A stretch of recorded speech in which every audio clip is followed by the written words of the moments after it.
もしもしもしじゃないよ。こんばんは。すいません。音出てなかったかな、まだ。すいません。これで音出てると思います。ありがとうございます。この間もナバルさんに言ってもらったのに、ね、1時間半、2時間ぐらいだっけ。音なしで配信してしまったんで、今日はちゃんと音出てますね。よろしくお願いします。今日はね、雨降ったり止んだりしてるんですよね。ちょっと涼しくて久しぶりにいい感じの気候なんですけど、曇ったり雨降ったりっていう状態で、ほんと涼しいし何でもやれる感じだったんですけどね、ちょっと何も動かずして終わってしまったっていう感じは否めない。ちょっと待ってくださいね。お水を持ってきてなかった。やってしまった。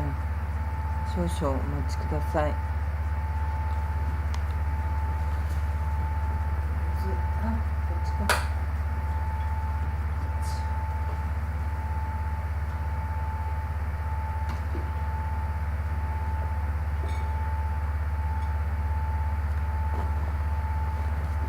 なんかね、肩と、すいません、水持ってきてた。肩と首、肩こりなのかな、これ。最近こういう肩こりっていう現象がなかったんですけど、これ肩こりだな、多分。肩こり状態になってて、多分右手がね、ちょっとしびれる感があるんですよね。ちょっとおかしいなっていう感じがあります。いや、今日天気がほんと良くてね、やれることは何でもちょっとやりたいななんて、テラスのお掃除とか片付けとかやりたいなと思ってたんですけど、結局何もできずに、ちょっとなんか具合が良くなくて、この手のしびれが何なのかなっていう感じなんですよね。手のしびれさえなければもうちょっと動いたりできたんだろうけどなって思うんですけど、手のなんかね、しびれっていうのかな、これを何というのかが表現すればいいのか分かんないんですけど、今までこういうの感じたことなかったんですけどね、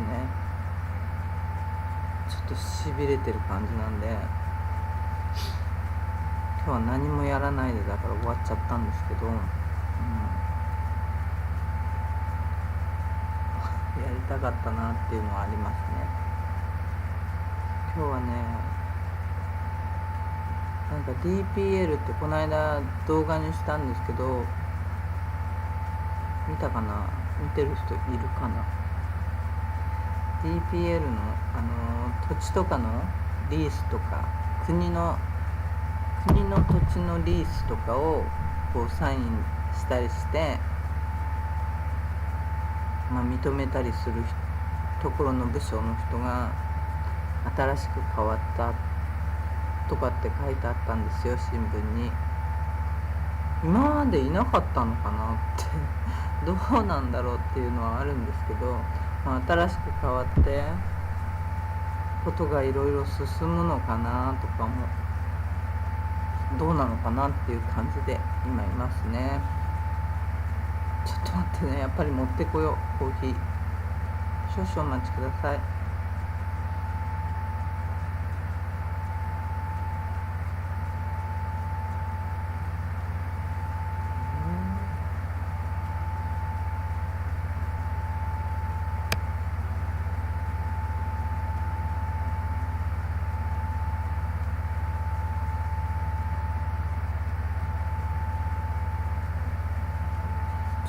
どうやって書いてる？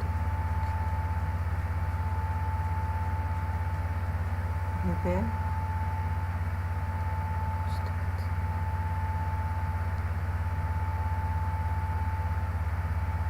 自分のページに行きたい。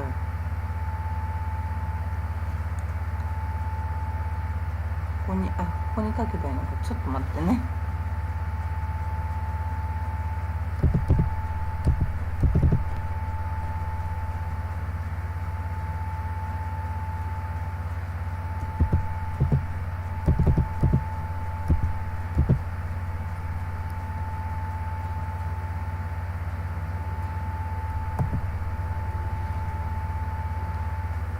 でこうして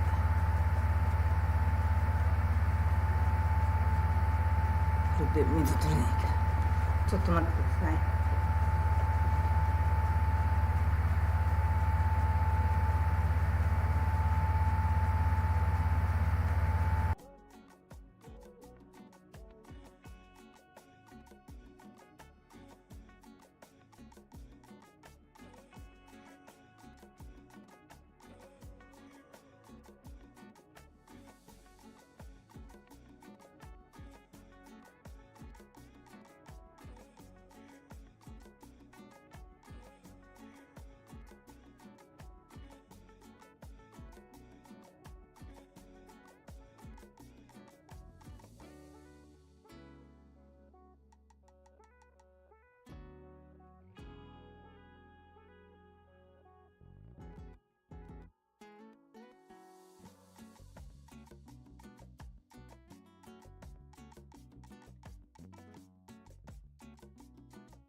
お待たせしました。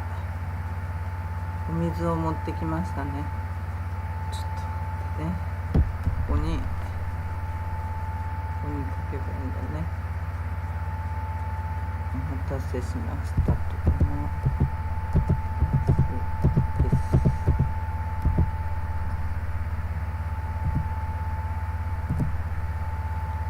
今日はねマニャガハと違うところにまた行っちゃった。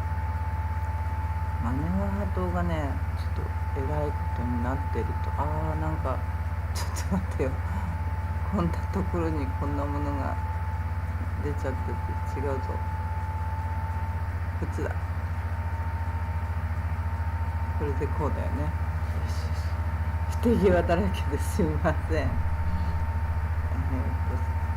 ね、申し訳ないです。ね、今日はなんかマニャガハの話も新聞で出てたんで、これねサイパンゼンさんっていう、サイパンゼンって言って調べると、YouTube で出てくるんですけど、もしね全容を見たい方はそちらで見てください。そのページにマニャガハ島とかいっぱい載ってますから、そこを見てもらえるとありがたいんですけど、なんかサイズがずいぶんちっちゃくなってるっていう感じ。両脇が切れちゃってるよねこれ。なんでだろう。いいか、切れてるよね。 OBS がちょっとちっちゃい状態になってるな。ちょっと待って、これをこう押してこう、そういうんじゃ動かないんだ。そういうんじゃ動かないのこれ。じゃあ仕方ない、このまま進めます。そんなんでね、なんだっけ、マニャガハ島もそうなんだけど、今日はマニャガハ島のお話をちょっと後でしていきたいなと思うんですけど、新聞にちょこっと載ってたんでね。そういえばそのマニャガハ島の新しい権利っていうのもね今公募されてて、そろそろ決まってるんじゃないかなと思うんだけど、もうずいぶん前に公募しますよっていうことを言ってたと思うんですけど、どうなったのかな、どうなったのかは全然今発表されてないと思われるんですけど、マニャガハ島綺麗なんですよ。本当に綺麗なんだけどねっていう状態がサイパン中で起きてますね。綺麗なんだけどねとかね、いいところなんだけどねっていうね、そういう話ばっかりで、あとは何も進まない状態でいるっていう感じかな。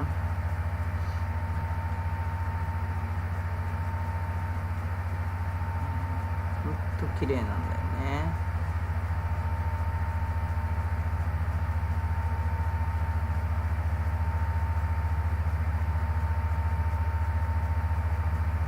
これはね全チャンネルさんの空撮のマニャガハ島で、コロナ禍の時かな、誰もいないような時のマニャガハ島ですね。だから誰も手入れしてない状態の時かな。あの白いとこが、左側の白いビーチが綺麗じゃないもんね。いつも普段だったら韓国の人になってからは分かんないけど、JTB の頃はすごい綺麗だったという覚えがあるんですけどね。アナバルスさん綺麗ですよね。綺麗なんですよ本当に。海と島はね今ねちょっと大変なことになってるということが新聞に書いてありましたね。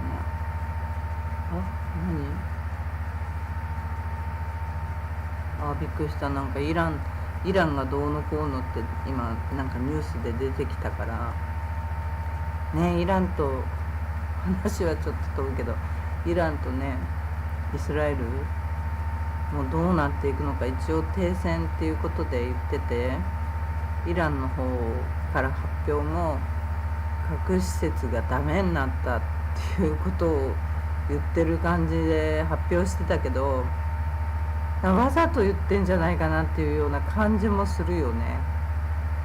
トランプ大統領も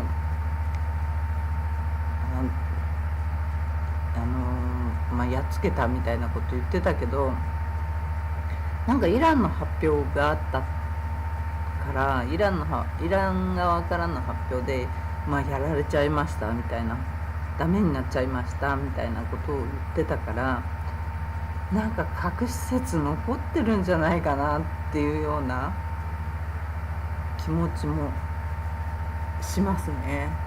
なんとなくだけど、雰囲気だけだけど、そんで今日もね、なんか今はちょっとわかんないけど、なんだっけ、ドル円も株もぐんぐん上がってて、なんか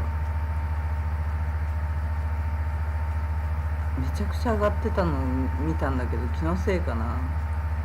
ドル円もね、144円いきなり落ちてきたんだよね、昨日あたり。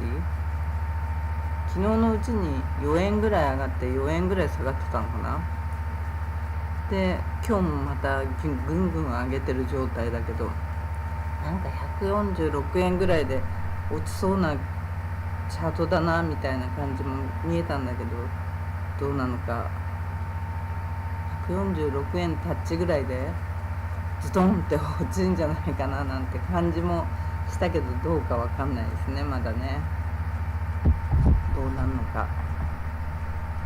あれこれはハトが消えちゃった。ちょっと待ってください。なんで消えちゃうの？これだよね。これでプロパティで近く、よし。イランの核施設どうだと思います？まだあるんじゃないかなって思ったりしちゃいますよね。なんか今イランがどうのこうのっていうニュースがしょろって流れてきてたけど、なんて書いてあったのかはちょっとよくわかんない。あんまり大したことじゃないのかな。まだ23時半だから、12時ぐらいになんかやばそうなことが起きて、ドルがドンって売られる可能性もなきにしもあらずかなっていうようなチャートはしてますよね。それとこのね、マニャガハ島がね、今日ね、なんだっけ、鳥の糞でいっぱいで、自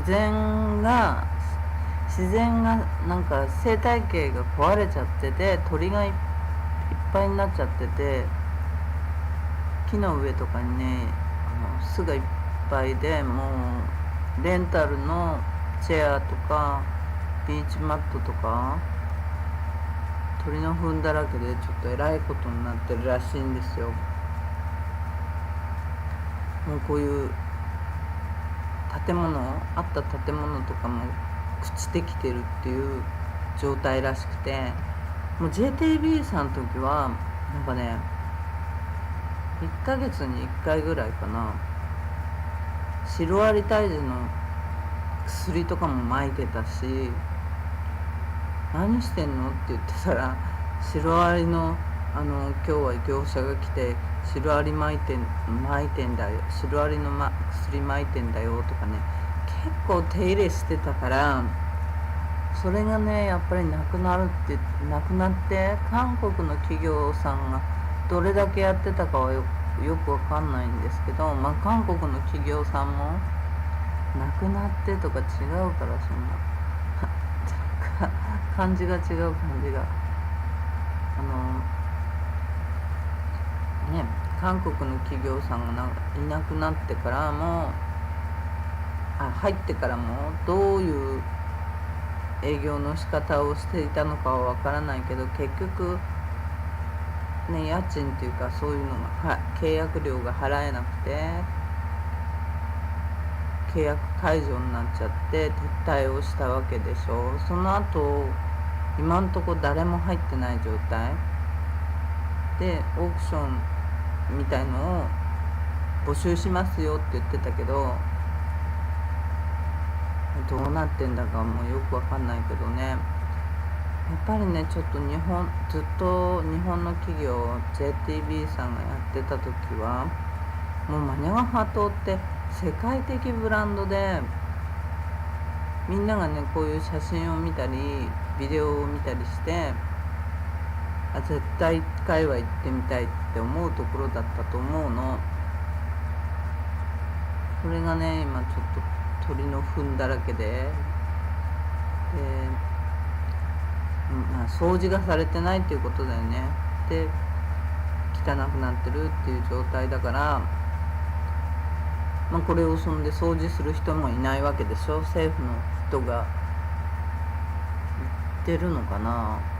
この間船着き場に行った時はやっぱり政府のスタッフが何人か毎朝行って、毎朝夕方になったらゴミ持って帰ってくるっていう状態でやってるって言ってたけど、それがねどのくらいの規模でやられてるのかも全然わかんないし、綺麗にならなかったらねどこまでやってくれるのかちょっと定かじゃないから。これだってコロナ禍の時に真っ白の海岸のところになんかこう何これ雑草が生えてきてんのか、こういうのもなかった気がするんだよね昔は。そんなに覚えてないけど確実ではないんだけど、これコロナ禍の時の映像なんですけど、ちょっとね世界的にこうあそこは行った方がいいとか行きたいとか思われてた島が朽ちてきちゃってるっていうのは、こっち側今映ってるところの方の海岸がこう削り落ちちゃってきてるとかって言ってね、今港とかも直してるんだけど、今港とかもね直したりしてるけど、それがどうなってんのかな。この間は機材がもういなくなってて、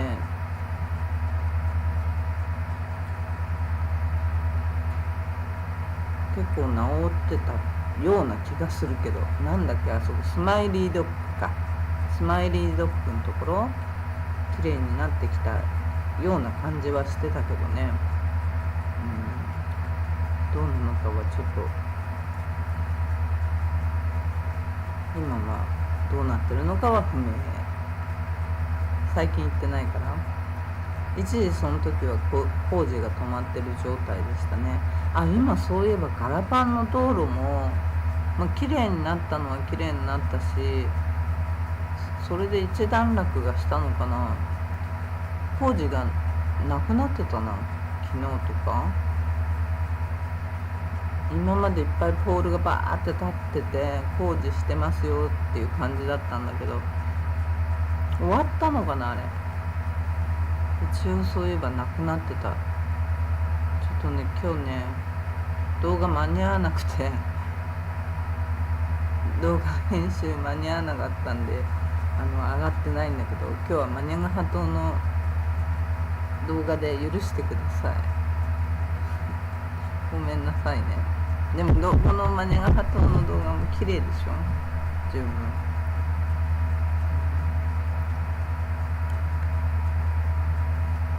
でもその鳥の糞とかって結構ね、うちなんかね子供の頃鳩飼ってて、父親が鳩飼ってて、その鳩の数がものすごかったのね。50とか100いた状態だったから、その鳩の糞って私がその鳩の糞でね病気になるぐらいだったの。ちゃんと毎日掃除してたって病気になるぐらいで親がそれでね飼うのをやめてくれたんだよね。で治ったんだけど、一応肺炎とかそういうなんだっけ、肺炎じゃなくて肺炎かな、肺炎だったかな、そういうような病気を頻繁に起こすようになっちゃって、で鳥ダメですねなんて言われて、父親が飼うのをやめたっていう覚えがありますね。なんか手がしびれるな、なんだか調子が悪いぞこれ、なんだろう、手がねしびれるっていうか、感覚はあるな、感覚はあるけど、なんて言うんだろう、しびれるっていう感覚でいいのかな。こんな肘をガーンって打っちゃった後の、ちょっとぶつけた後のしばらく経った時みたいな感じが手にちょっとあるんだけど、なんか怖いな。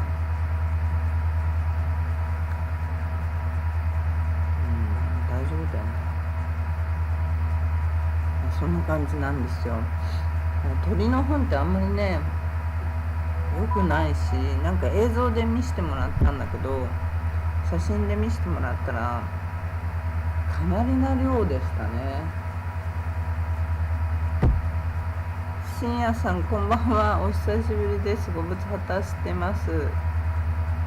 お元気ですか？いつもありがとうございますね。今日はマニャガハ島のお話してるんですけどね、マニャガハ島がもう日本がケアしてた時の面影がなくなってきているっていうお話ですね。なんか誰もケアしてなくて、もうレンタル品も糞にまみれてる写真を見ましたね。ちょっとその写真もちょっと間に合わなかったんで出してないんですけど、いやこんなになっちゃうんだっていう感じですよね。あんな綺麗だったところがね、マニャガハに行きたくてサイパンに来るっていう人だって多かったと思うんですよ。サイパン来たらまずマニャガハっていう人も多いと思うんですけどね、それが全く稼働してない状態っていうのは、稼働してないっていうか清掃されてない、もう鳥の巣がなんていう鳥だったっけな、マニャガハ行きましたって言ってない、行かないです。なんかね今日じゃない昨日ちょっと行く機会があったんですけど、ちょっと行かなかったんですよ。ちょっとなんか変な、私の状態が変なんですよ変で、具合悪いってわけじゃないんですけど、状態が変だったんでちょっと行かなかったんですけどね。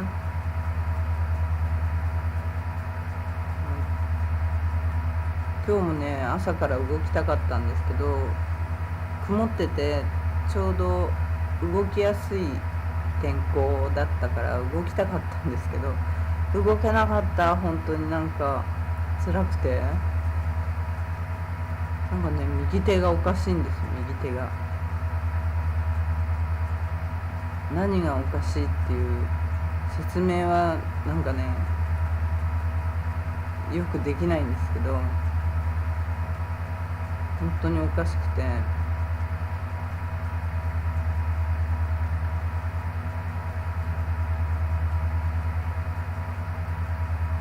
っと行かなかったんですよね。マニャガハ島の何がおかしいんだろう、これ何がおかしいんだかを説明できないから、ちょっと難しい。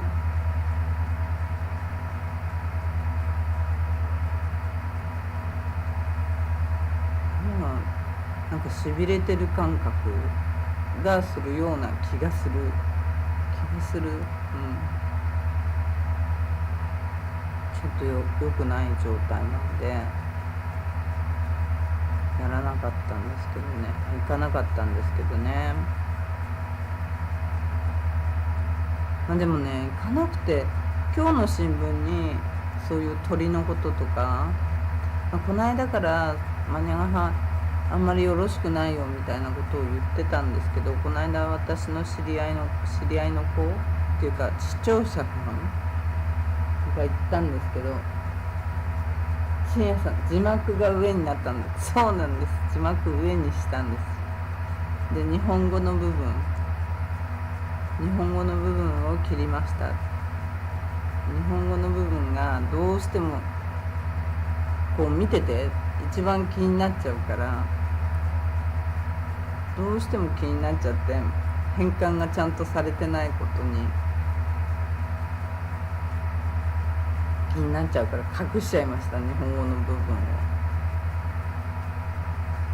本当はね、同時翻訳っていうところはやっぱあんまりないんですよね、ソフトでも。あとは本格的な難しいものになっちゃうから、それだとねちょっと難しすぎる、私には難しすぎちゃうんで、それはいやダメ、ちょっとごめんなさいね、ごめんなさいね。それはちょっとね、私には理解ができない感じだったんで、難しすぎて、だからちょっとトライしてないんですけど、これはね、Google の翻訳 YouTube でアーカイブになった後に、翻訳するのと同じ感じで翻訳されるものなんですよ。同じものを使ってる YouTube の。それでシステム自体はなんだっけ、翻訳ちゃんって言ったかな、字幕ちゃんって言ったかな、それを使ってる状態ですね。よく VTuber さんがよく使ってるやつかな、VTuber のゲームをやってる人たちがよく使ってるやつで、これがあったんで使ってみましたね。今だから英語と韓国語と中国語が出てる状態で、オンタイムで、一応翻訳されるじゃないですか。で、終わった後は英語とか、いっぱい世界各国の言葉に翻訳されるようにはしてあるんですけど、設定はしてあるんですけど、その設定を一回前に見た時も日本語をちゃんと読んでくれないから、YouTube 側も、Google のトランスレートを使ってるんですけど、日本語をちゃんと読んでくれないというか、私の喋り方の問題だと思うんですが、あんまり気にしすぎちゃうと普通に喋れなくなっちゃうから、あんまり今気にしないようにしてます。気にするとね、ずっとその自分の言った言葉にツッコミ入れる状態になっちゃうんで。どうですか、気になります？深夜さん、これで。深夜さん英語わかるから気になるかな。なるさんとかは平気って言ってたけど、どうなんだろう。英語をやっぱ読んじゃって分かっちゃうっていうか、分かっちゃうために入れてんだけど、英語が違う翻訳をされてるっていうことに気になっちゃう人は気になっちゃうかもしれないけどね。この辺はちょっと仕方ないかな。今の翻訳技術っていうの違うな。翻訳技術じゃない、喋り方を完璧に拾ってくれないから、それはちょっと仕方ないかなとは思ってますね。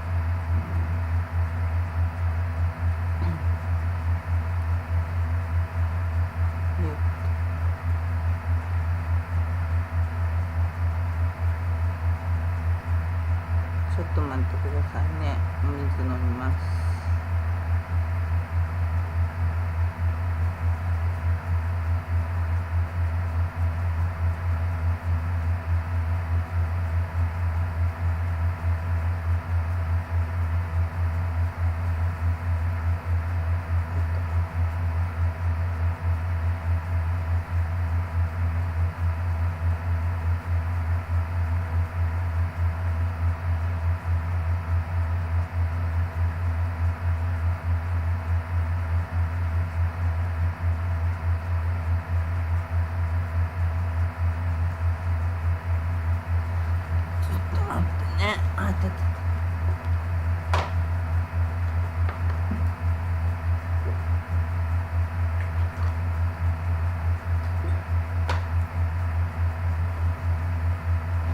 よいしょ。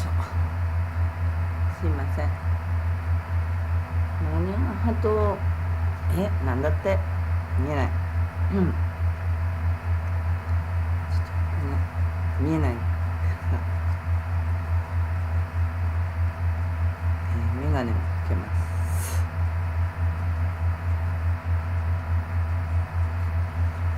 マネガハト周りのマリンアクティビティをやってないのも昔し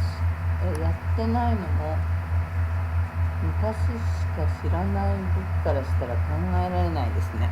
マネガハト周りのマネガハト周りに何のアクティビティね、なんかねちょろっとだからお客さん次第なんだと思うんですけど、もちろんお客さんがいなくてだからやってないんだと思われる、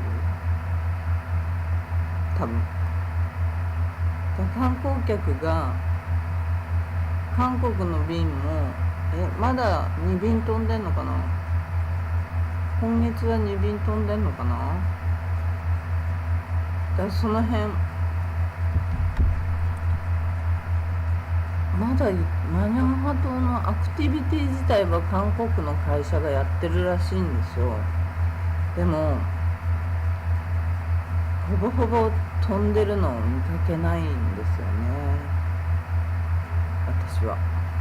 私の行動時間に、普通だったら飛んでてもいいんだけど全く私は見かけない。お友達はたまに見るよって言ってましたけどね。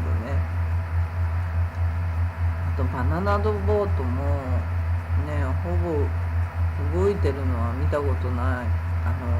クラウンホテルのとこでは泊まってるのは見たけど、昔はね所狭しじゃないけど結構いましたよね。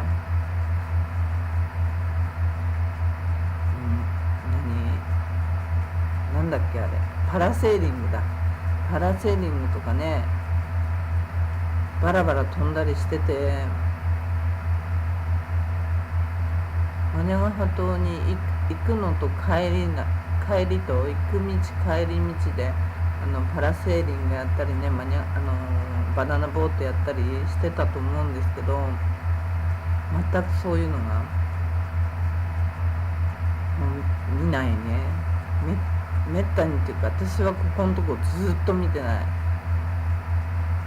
ずっとってどのくらい ?1 年ぐらい見てないな。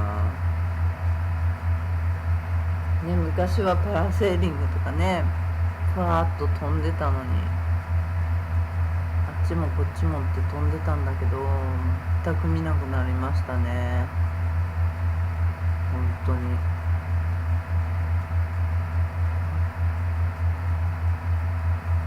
っぱジェットスキーだってあんまり動いてんの見ないし、この間行った時に1回動いてたけど、あとは見てないし本当にね、お客さんがいないんだと思うんですよ。午後だと午後4時ぐらい過ぎるとミリタリーの人たちがもしかしたら乗ってんのかな、乗ったり遊んだりしてるかもしれないけど、ちょっとね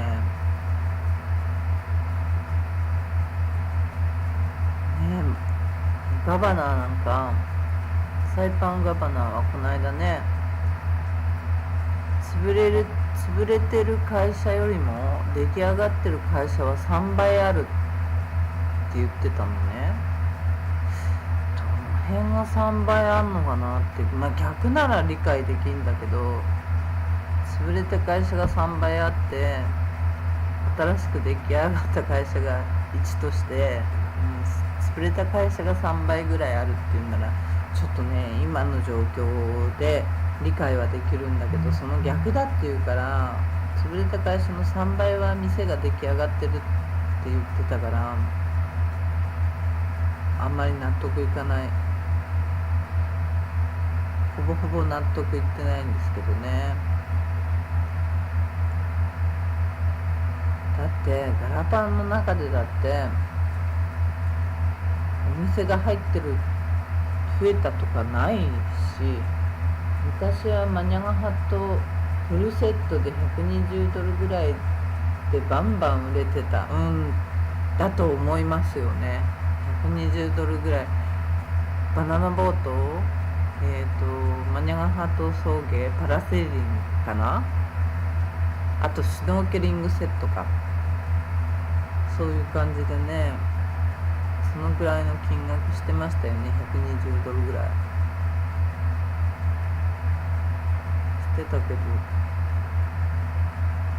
バンバン売れてたし、なんか今日人少ないな、なんでだろういきなりこう人が少なくなるとちょっと不安になりますね来ていただいてる方皆さんありがとうございます。よかったら皆さんコメントしてください。最近ねここのとこね100人ぐらいとか100ちょいいたんで、ちょっとなんかこんなにいきなり減るとまたちょっと寂しいものを感じるっていう感じなんですけどね、多い時は300人ぐらいいたんだけど、何なんだろうこの差は昨日と今日はちゃんとやってるんだけどな。あと弁当とミラーライト、深夜さんね、深夜さんの時代もミラーライトだったと思うんですけど、今ね何はダメ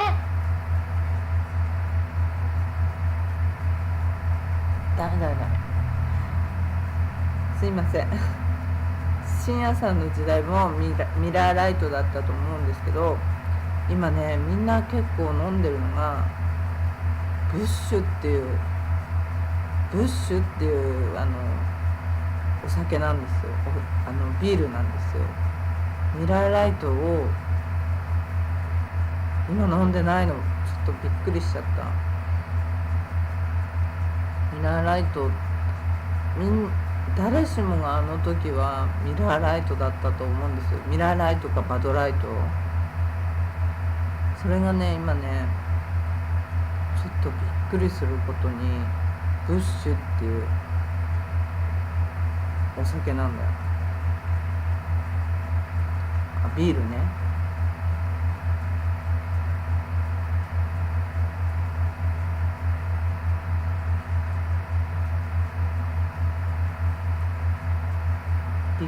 なんかね薄い銀色にネイビーブルーのラインが入った感じのビールですね。ちょっとね薄い感ミラーライトよりさらに薄いっていう感じのビールかな。みんなそれ飲んでるから、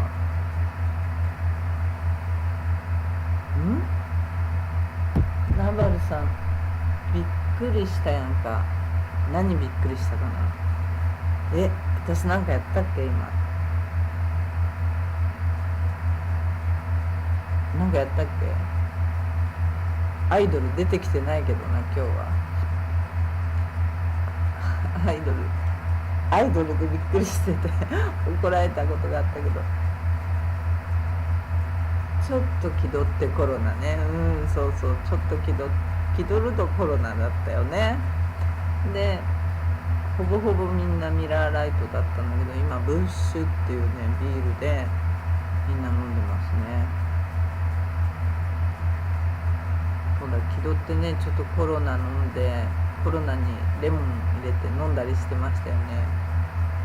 それがね、なくなっ見かけない。ローカルの人がバーベキューやってるとこ行くと、みんなブッシュっていう酒飲んでる。なんでか聞けばよかった。ちょっとね、前回から不思議に思ってたんでね、なんでこのビールなのかなって。でローカルの人のバーベキューのとこにみんなそのビールが置いてあったのね。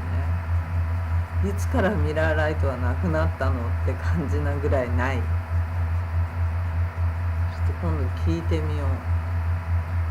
この間も日曜日の日かな、バーベキュー誘われてちょっと行ってみたら、やっぱりそのブッシュっていうお酒、アイスクーラーボックスの中にはブッシュっていうビールと、あとチャミスルが入ってましたね。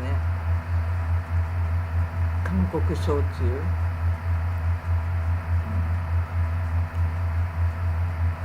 ちょっとね、いつからミラーライト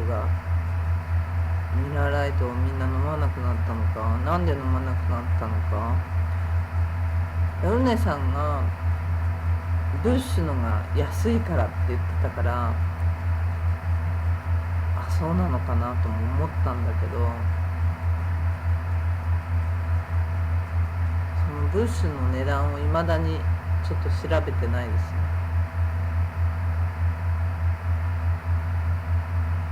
この辺はみんなブンブンなんだっけ、パラセーリングが飛んでたところなのにね、今じゃ何もって感じで。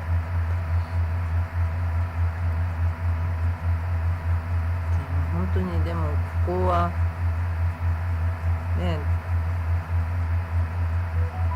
絶対来たいところでしょ、みんな。一応世界の人たちがここを目指してくるっていう、ここがグロットを目指してくるっていう感じのねことが多かったのに、そんな場所がねほんと汚くてやばいっていう状態になってるから、誰がこれでね、どこの会社が今度マニャガハ島を管理するのかなっていうのがね、かなり注目されますよね。日本の JTB はだってなんかアメリカの基準に、ちゃんとアメリカの基準に、昨日も地下水のお話をしたけど、雨水を、ここでは雨水しかないんだって、マニャガハ島って。雨水をこうシャワーとか浴びるのにアメリカの水準まで持っていく装置を日本から持ってって、そういうのもフィルターでちゃんとやってたらしいの。だから韓国の業者さんがそれを続けてたかはちょっと不明だけど、今はねローカルの人がケアしてて、鳥の糞がいっぱいって問題外だからね。お水がどうのこうのの前に、もうビーチマットとかレンタルのビーチマットとかこう重ねてあるようなところに鳥の糞だらけ。世界一番のビーチとかになってましたよねって。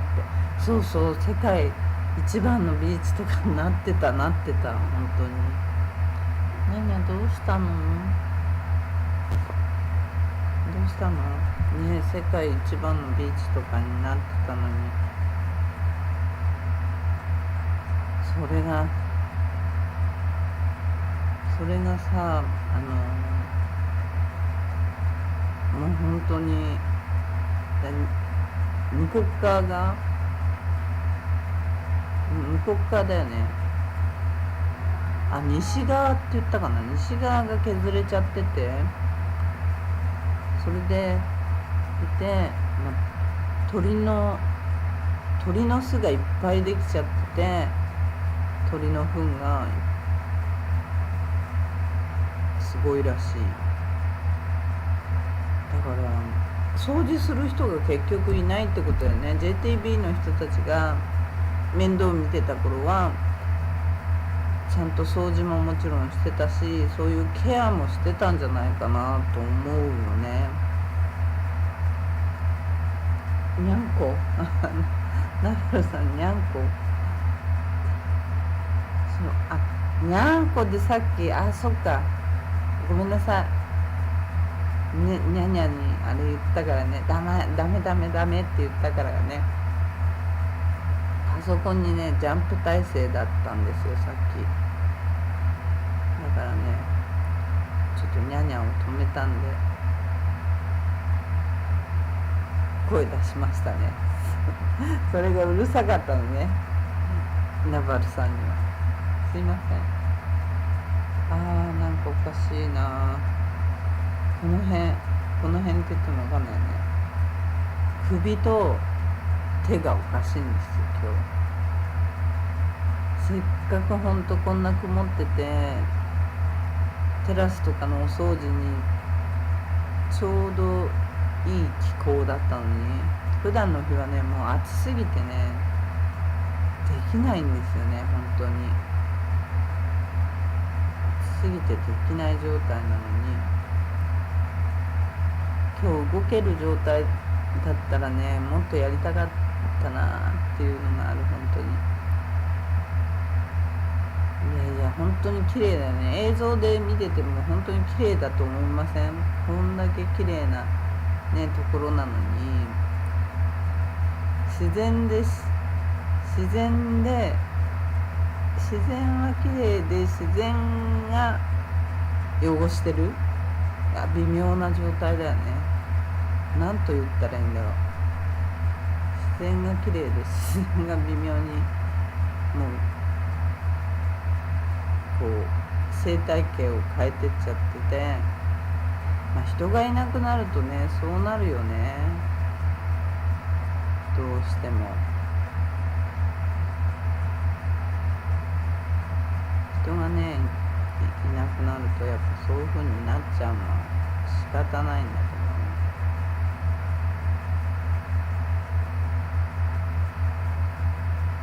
昔どこのところでも人がね住んでなかったりするともうちょっとえらいことになっていくじゃない。そういうのと同じなんだと思うんだけど、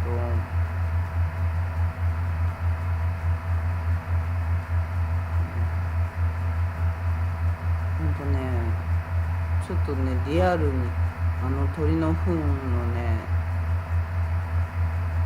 写真を見た時はちょっとやばって思いましたね。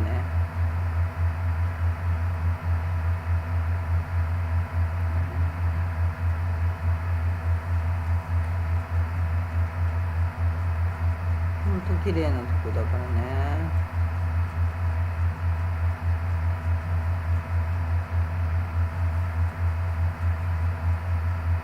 コーヒー飲みます。ちょっと待ってね。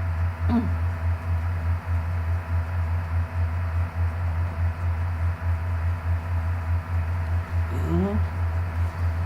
待ってください。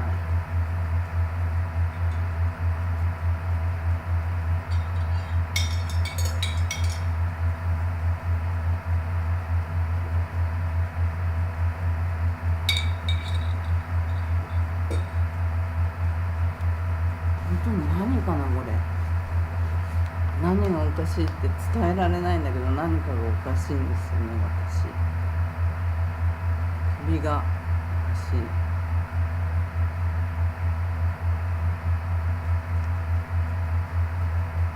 何がっていう説明がつきにくくて困っちゃうから。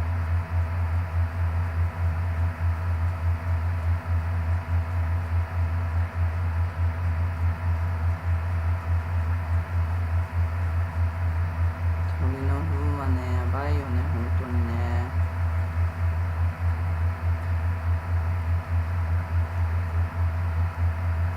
ガラパンもなんかギャング街みたいになってる路地があって、そこにこの間映像で撮ってたら、映像でこうガラパンの街をスーって撮ってるだけなんだけど、そこが入ってたんだけど、その後行ったら、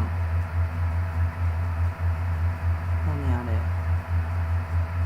れなんだっけ、ゾーニングの看板がついてた。そういえばそこに。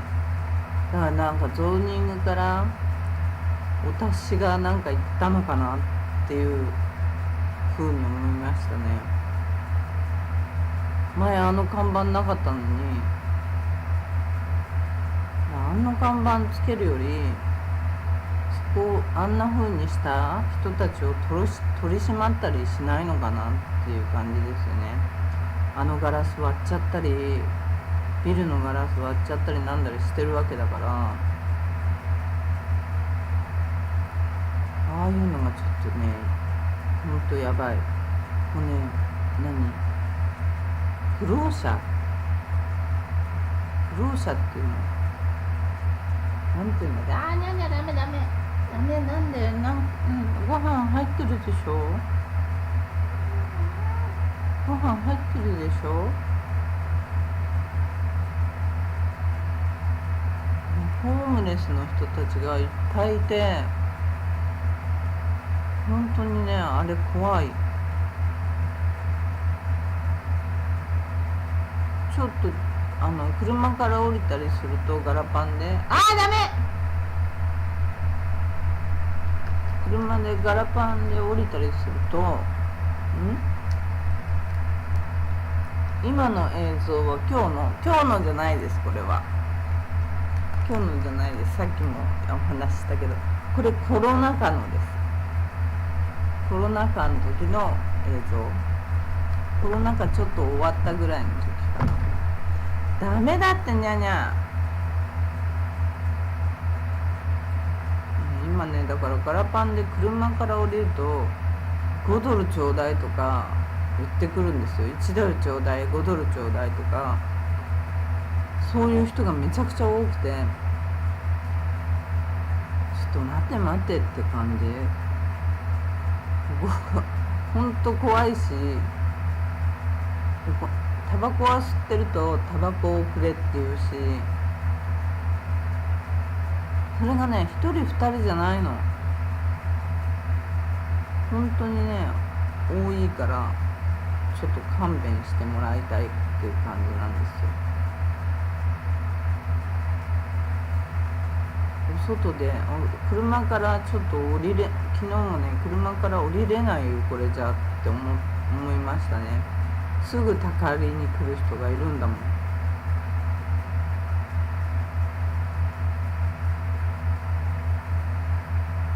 本当にすぐだよ。だから人いないんだ。そうだからいないんですよ。その時だったからね。今もいないよ。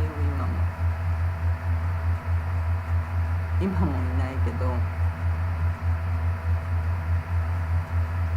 この時は管理する人もいない状態、誰もマニャガハ島に渡ってない状態だった時じゃないかな。ある意味貴重だよね。誰かしら昼間はいるもんね。 DPL の人とかいるはずなのに、この時は誰もいない状態だから、いやなんかおかしいな、なんだろうこれ、本当におかしい。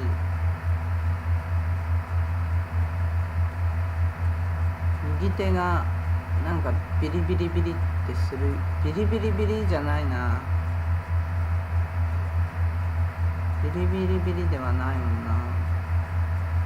しびれるっていうのがこういう感覚なのか、ちょっとどういう感覚なのかよくわかんないんだけど、手がちょっとおかしいです。治んない。なんだろう、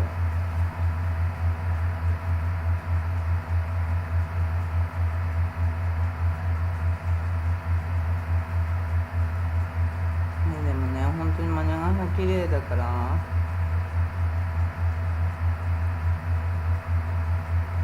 鳥の糞はね片付けてもらいたいと思うんですけどね、本当に。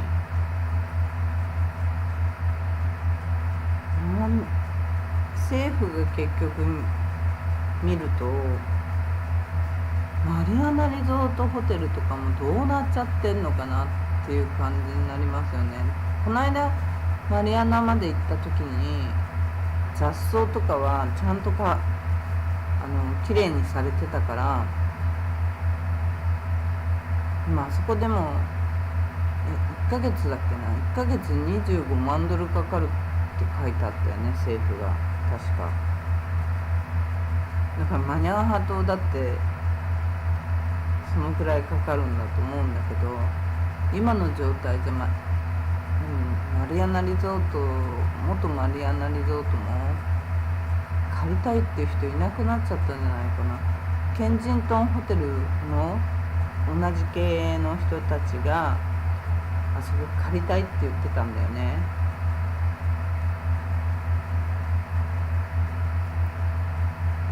でなんか利権の問題かなんかで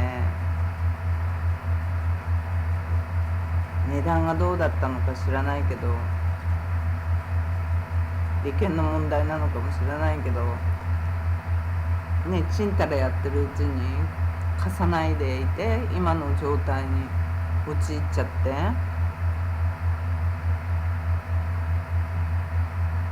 もう今の状態じゃ借りたくないよね、多分。韓国の経営の人たちも飛行機も1便しか飛ばなくなっちゃうわけだから、ヘ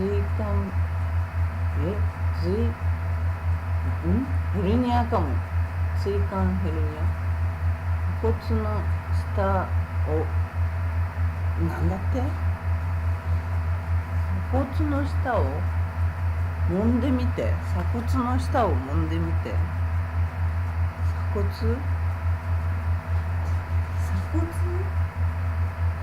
って首だよね。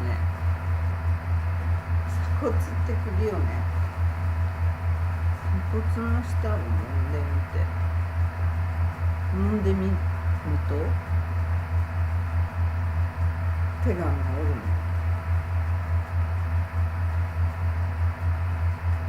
の。なんとなく気持ちいいかも。鎖骨の下、鎖骨ここだよね。鎖骨の下をちょっと待ってね、揉んでみてね。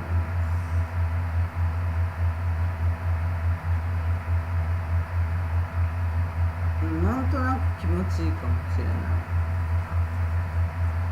なんか気持ちいいかもしれな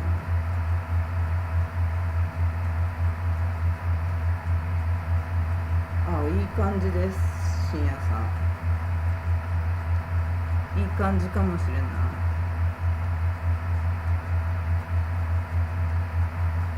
ちょっといい感じかもしれないです。体勢が悪かったのかも。体勢が悪いのもあるのかな。昨日からゴロゴロしっぱなしなんで、なんかほんとね、体調悪くてゴロゴロしっぱなしだったから、肩こりなんか普段しないのに肩こりもしてる状態なんで、っていう感じですね。ちょっといい感じかもしれない。これって何なのかな。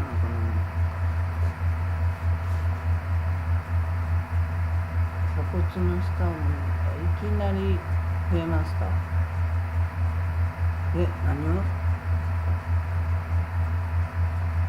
鎖骨の下を増えた。鎖骨の下揉んでます今。皆さんコメントを本当だ。鎖骨の下を揉んでたらいきなり増えるの。何これ。皆さん皆さんよかったらよかったらコメントをよろしくお願いいたします。鎖骨の下を一生懸命今揉んでますね。ちょっと声がちっちゃくなったかな、パソコンから離れたから。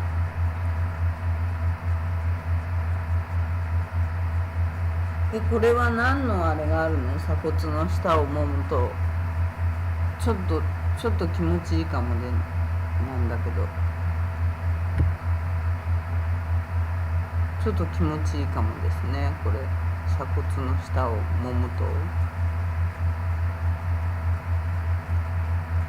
でも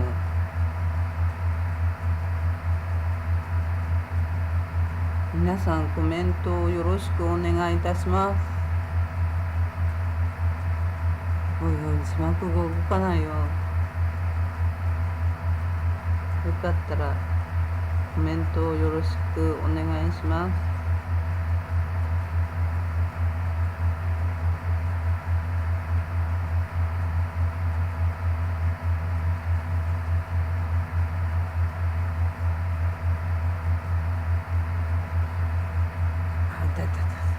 ほんとおかしい腕が。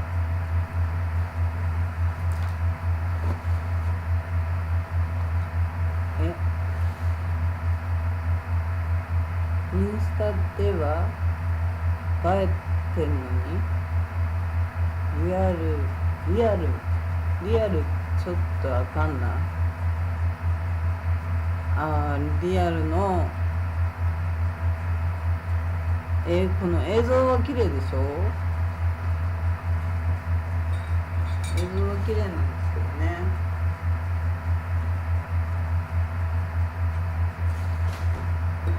リアルは鳥の糞が今はいっぱいあるっていうことなんで、その辺がちょっとね心配なところでもありますよね。四十肩は上がる。普通に深夜さん肩は上がるんですよ。普通に手も上がるし下がるし、違うと思うんですよね。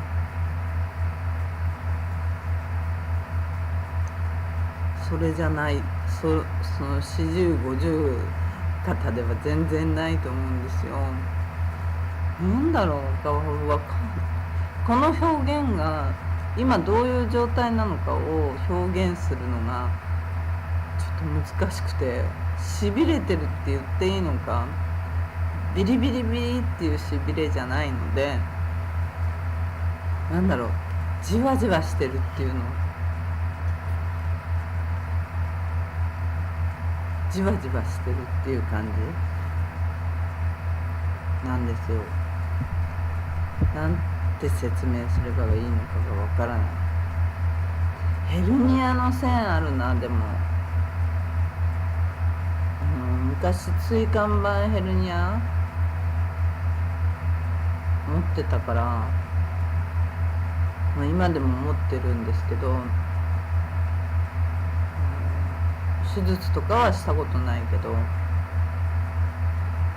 れね、椎間板ヘルニアは子供の頃から持ってんですよね。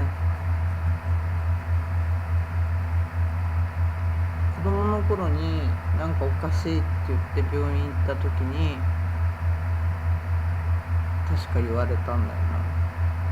で、なんだっけ、ぶら下がり棒とか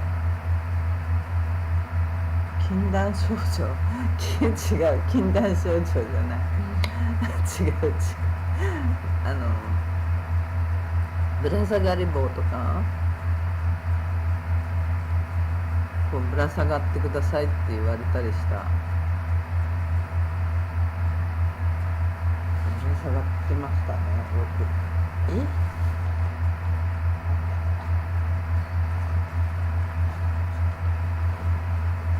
よく。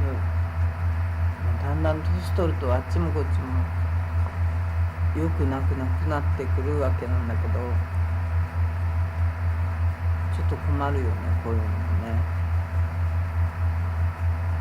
深夜さんは健康そのものなんだな。ナバルさんのうねさんは超健康そうだったけど、見た感じ写真でしか見たことないけど、なるさんもめちゃくちゃ健康な人だったけど、なるさんとか若いからね。深夜さんとかナバルさんは健康なのかな。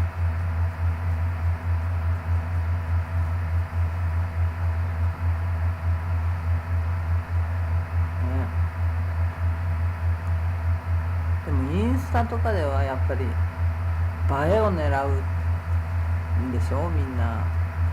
だからやっぱり綺麗な写真、最近はインスタっていうのは写真だけじゃないよって言われて、昔はなんかインスタは写真だよとかって言われてたんだけど、そういえばちょっと思い出したから今のうち言っちゃおう。なんか皆さんどう思いますかね。今ライブ配信する人ってみんな縦型で配信するんだって。こうやって横型じゃなくて横型でライブ配信をする人は少ないらしいんだけど、縦型の方がみんな都合いいのかなって聞きたかったんですよね。で、さっき何話してたか忘れちゃったすぐちょっと前のこと忘れるから。縦型のがみんないいのかな。どうですかね。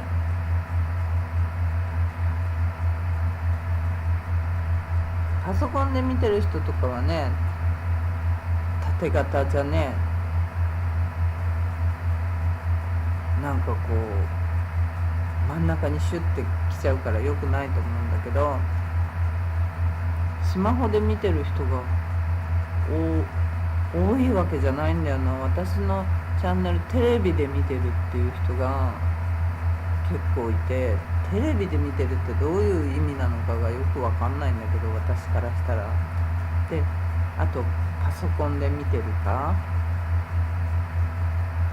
で、タブレットの人もちょこっといるっていう感じなんだけど、縦型の配信の方が人が集まるよって言われたんだよね。どう思いますかね。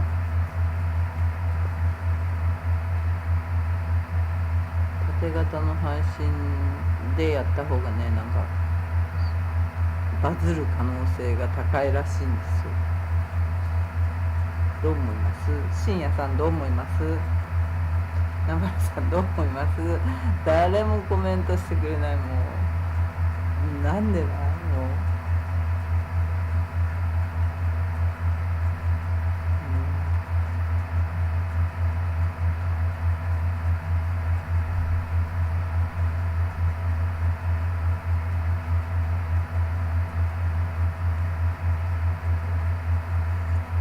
南原さん笑ってる。どれでも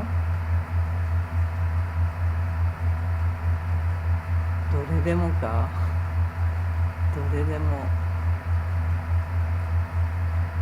横型配信までいいのかな。なんか縦型配信の方がみんな集まるよみたいなことを言ってたんで、どうなのかなって思ってね、聞いてみようと思ってたんですよ。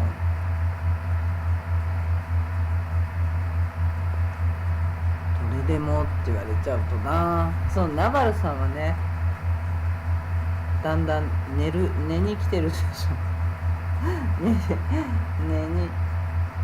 に来てる、眠り配信だと思ってるから、まあそうなのかもしんないけど、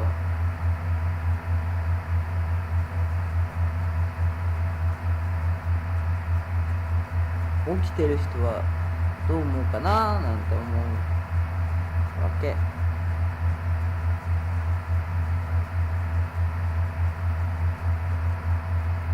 どう思います？ど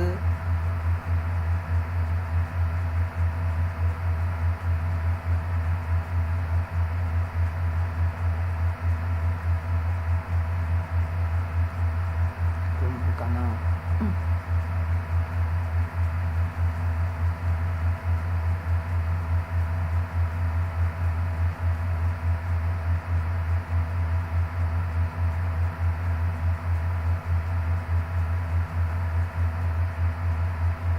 どうかなって思ってね。今ね、綺麗なんだけどね、本当にね。こういうのも縦型になっちゃうと結構限られてきちゃうかなって思ったりするんですよ。どう思う？どう思う？誰も返事してくんない。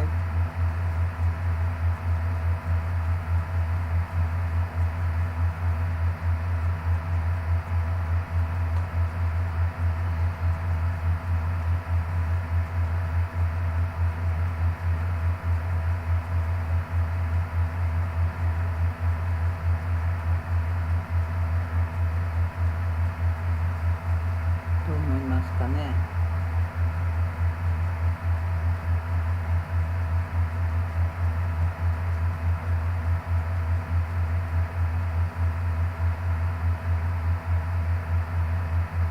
内容と光さんのキャラで見てるので縦横気にしないありがとうございます。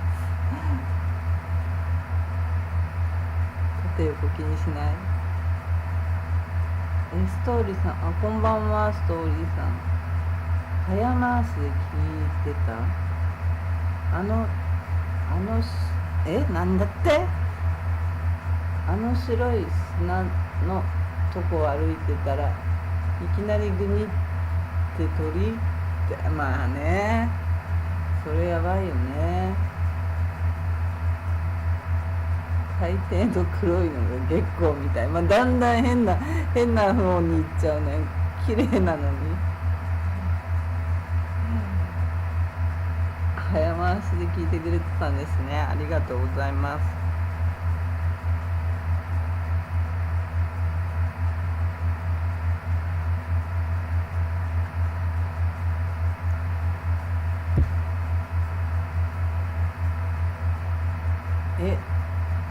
ストーリーさん、こんばんは。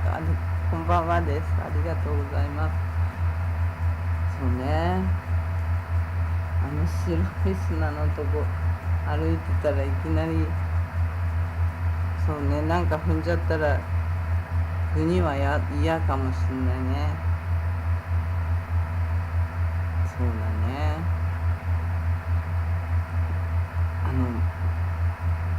なんだっけ、ベンチとかね、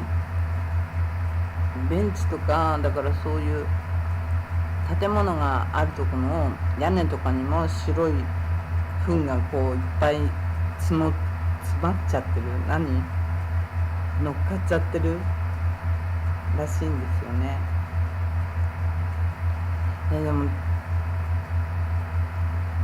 深夜さんが内容がないんだけどね、あんまりね、内容と光さんのキャラで見てくれてるから、縦横気にしないって言ってくれてるから、ちょっと今度縦配信やってみようかな。じゃあ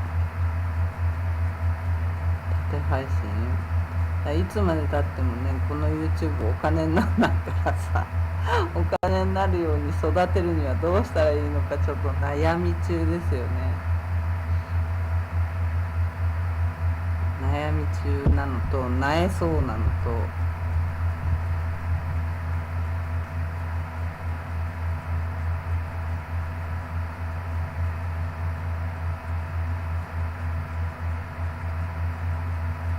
ちょっとね試行錯誤しないといけないのかなと思うんですけど、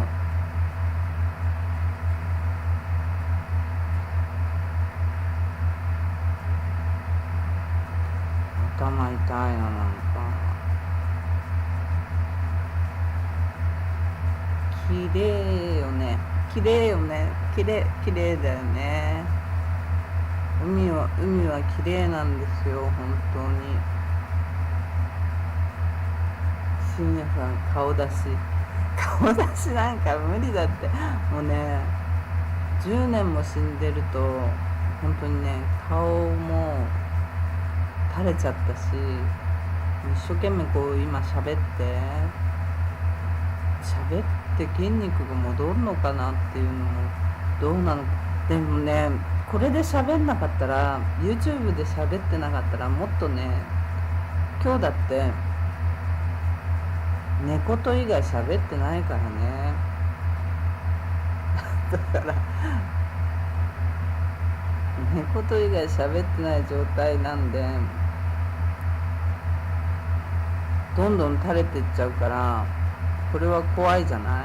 だから、なるべくトライしなきゃダメだなとは思ってるんだけど、顔出しはねもう無理でしょう。ちょっとね引き上げとかなんかサイパンにそういう病院でもあってお金もあったら行きたいぐらいだよね。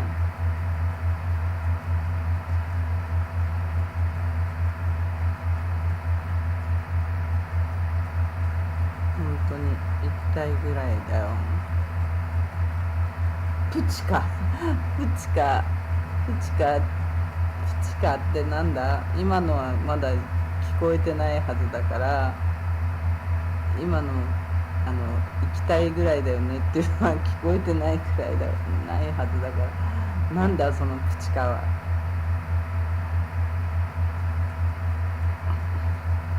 なんだそれ。そのプチかのは意味は何だろう。ライブこの時間の差があるでしょ。このタイムラグがあるからどの話を聞いてプチかなのかが分かんないよ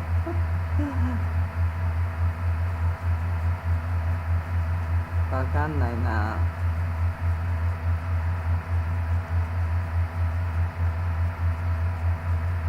どの話を聞いて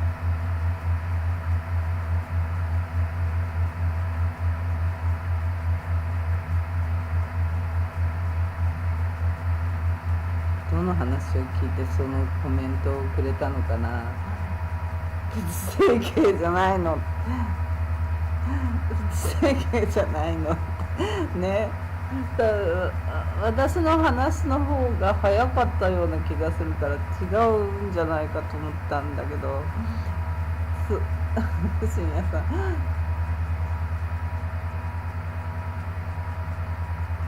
ん思うことは同じやねんって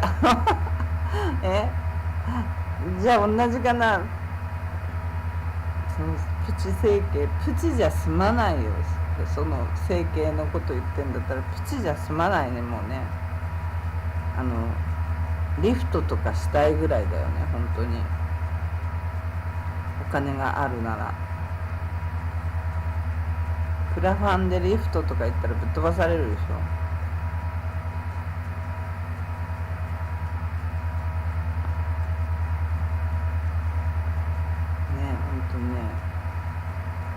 リフトとかしたいぐらいですね、本当に。だって10年ね喋んないで、10年近く人と喋んないでいるとやっぱね垂れちゃうんだよね、本当に。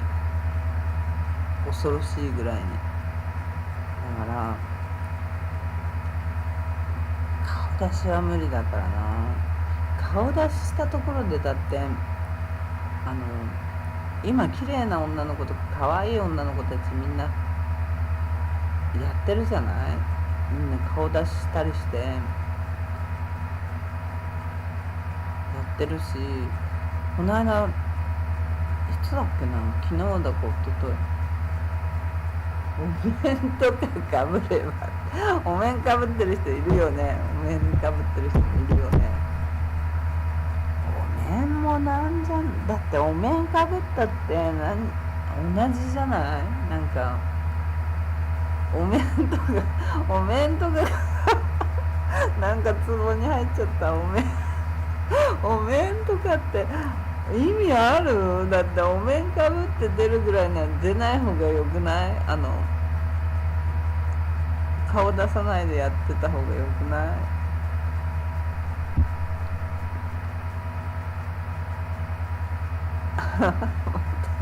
ちょっと壺に入っちゃったな。なんか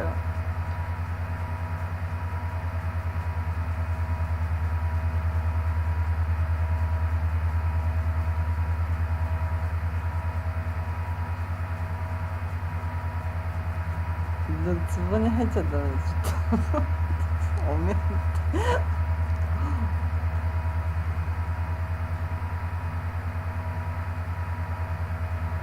お面かお面とか意味あるかな。ストーリーさん、あまり顔出しにはなんだっけそれ、あまり顔出しには顔出しにはこだわらないけどこだわらないですよね。想像力が増して面白いちょっとツボ入っちゃった。もんどうしよう、もうツボ入っちゃいましたね。想像力今の方が何にもない方がいろんなこと想像できるんじゃないの？ダメ？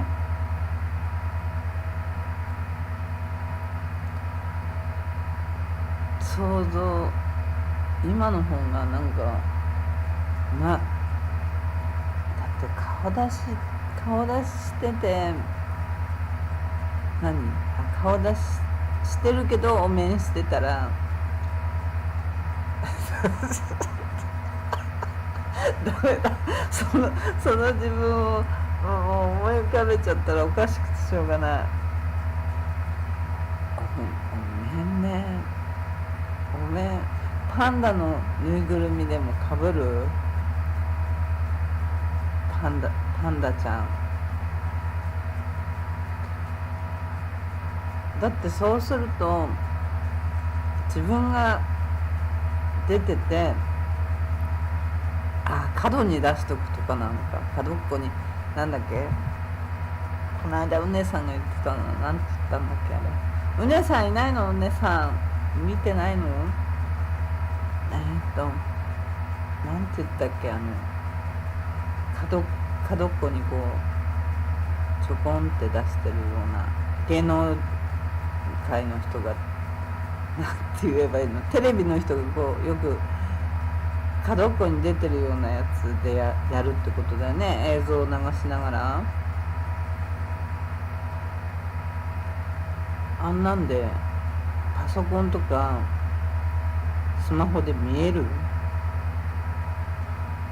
ないよね、あんなんじゃね。実際のとこ顔出してても顔出してなくても同じって感じ。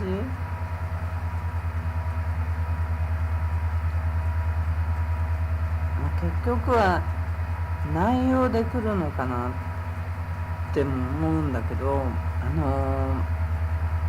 だって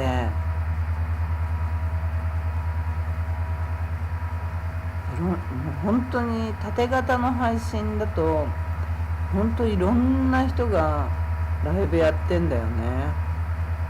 この間昨日だか一昨日だかシャって見てたら、これライブなのと思って、 TikTok なのかなと思って、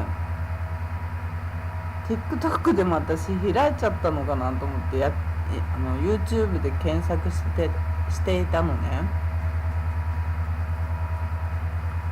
検索してたのは大悟だったんだけど、大悟のお笑いを探して気分を明るくしようと思ってたんだけど、そしたらなんかライブでやってるのが縦配信の人が結構いて、こんな縦配信がいっぱいあるんだと思って、で縦配信の方がバズりやすいんですよなんて言ってたから、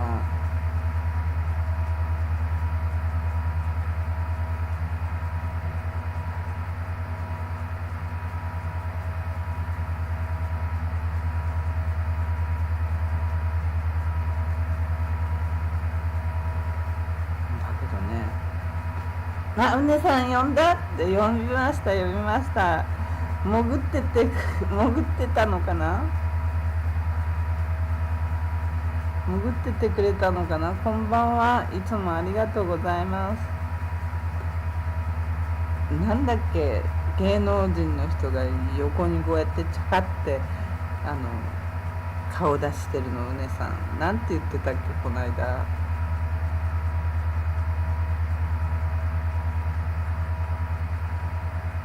待ってました、うねさん、深夜さんが。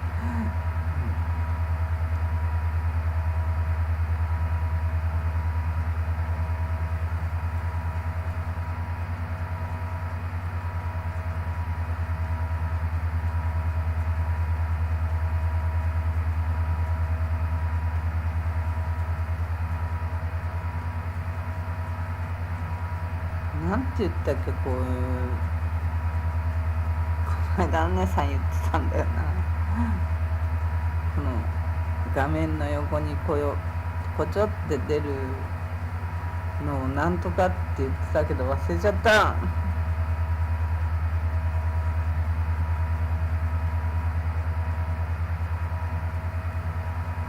忘れてしまいましたな。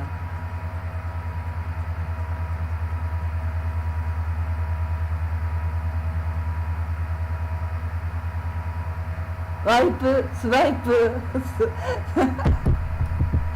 深夜さん、スワイプワイプ、それうねさん、それワイプでちなみに深夜さんとかうねさんとかストーリーさんは何で見てる？縦は何？縦はでも変な人多い気がする。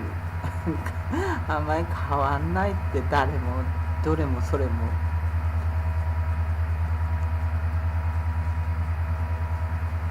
縦はね、意外と勇気あるなと思ったよね。縦でみんなやってる人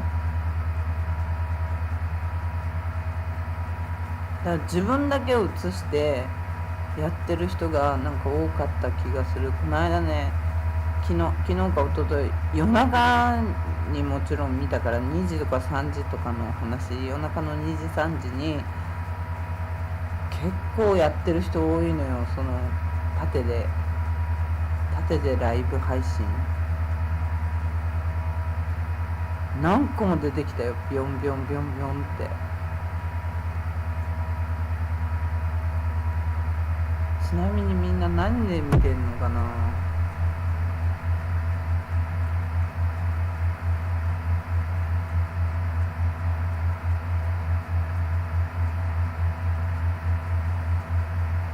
スマホかな。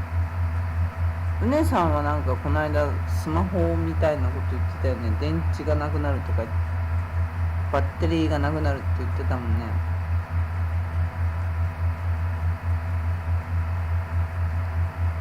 確か違ったっけ。ナバルさん起きてるかな。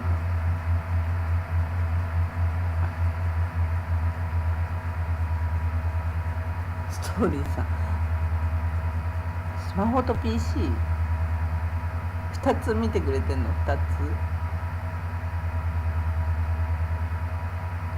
？2つ見てくれてんの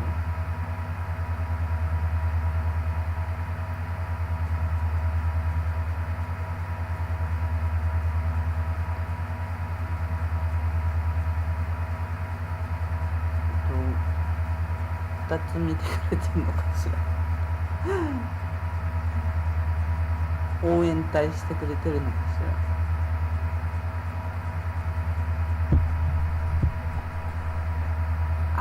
どちらかです。どちらかね。どちらかでスマホか PC っていうことですね。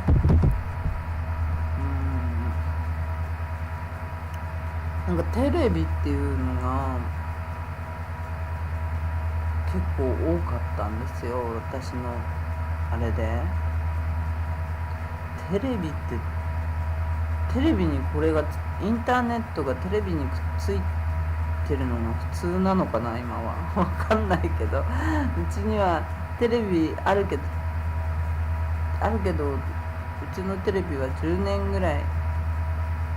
セムセム深夜さん、セムセムって何？セムセム。うちのテレビはね、10年ぐらいね、スイッチ入れたことないからわかんないんだけど、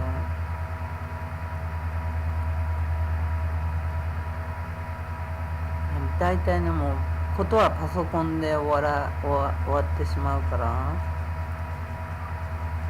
パソコンとスマホだけで全てが終わるので。セムセムって何？セコムの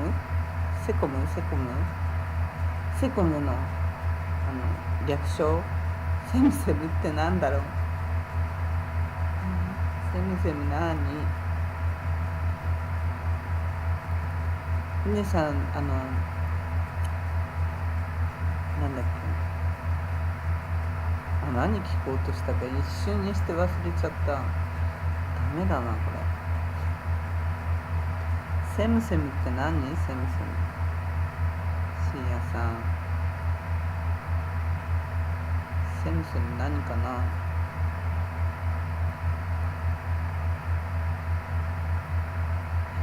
今日おかしいよね。30分ぐらい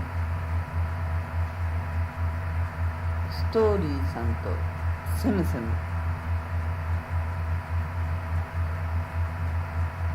ストーリーさんとセムセムの意味がわからない。全然わかんないストーリーさんとセムセムの意味がわからないよ。私に通じない。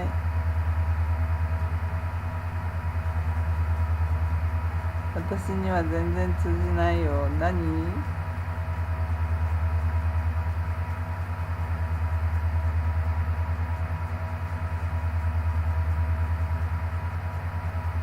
ストーリーさんとセムセムの意味が通じない。それはストーリーさんと深夜さんは通じてるの？セムセムで。セムセム？ストーリーさんもセムセムって言う。何セムセムお姉さんもセムセム。セムセム知ってんの？みんな。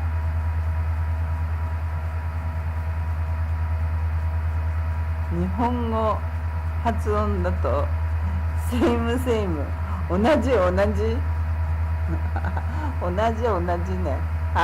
セムセム同じね。なんだセイムセイムね。はいはい、セムセムお姉さんもみんなセムセムで知ってんのかと思っちゃった。セムセムね、同じね。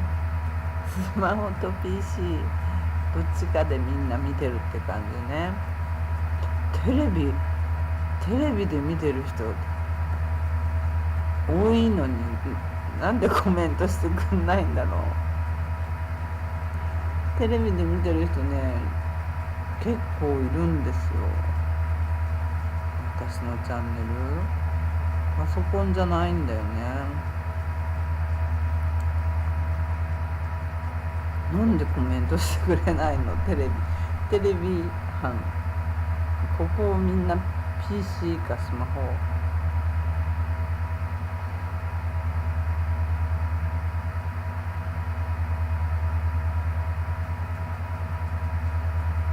みんな PC かスマホなのに。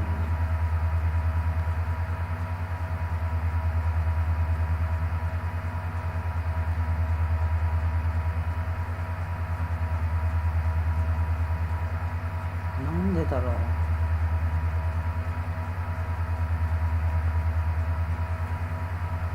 不思議だな。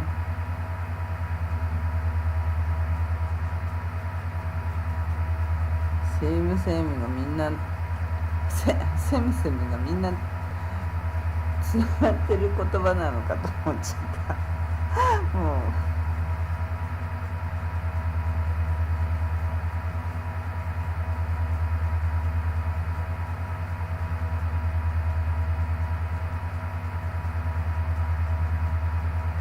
テレビの人はキーボードないからコメントできないとか。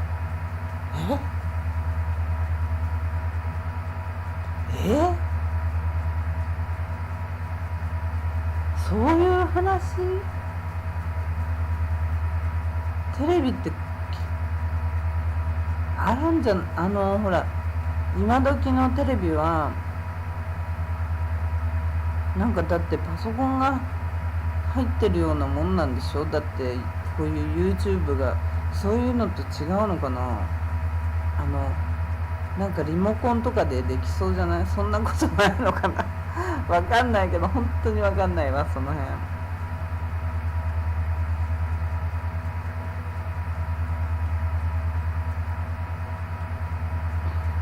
そういうこともあんのかな。テレビの人キーボードないですか？テレビはキーボードないのかな。なんかリモコンとかででも B ボタンとか A ボタンとか D ボタンとかだもんね。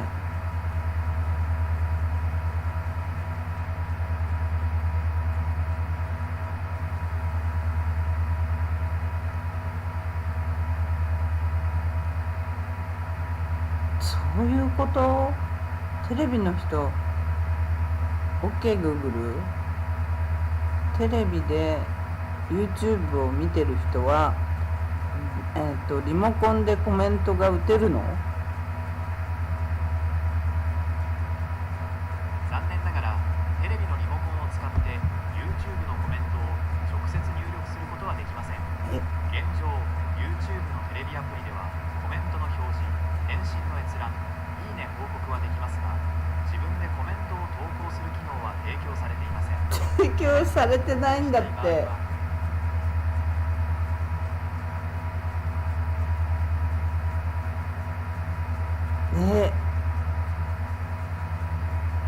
キーボードついてないとダメなんだ。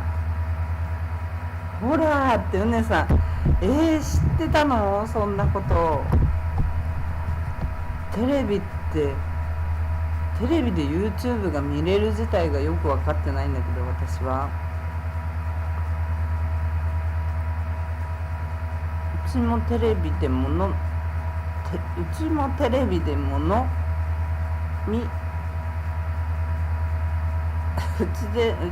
レビでもの見ないから不明か。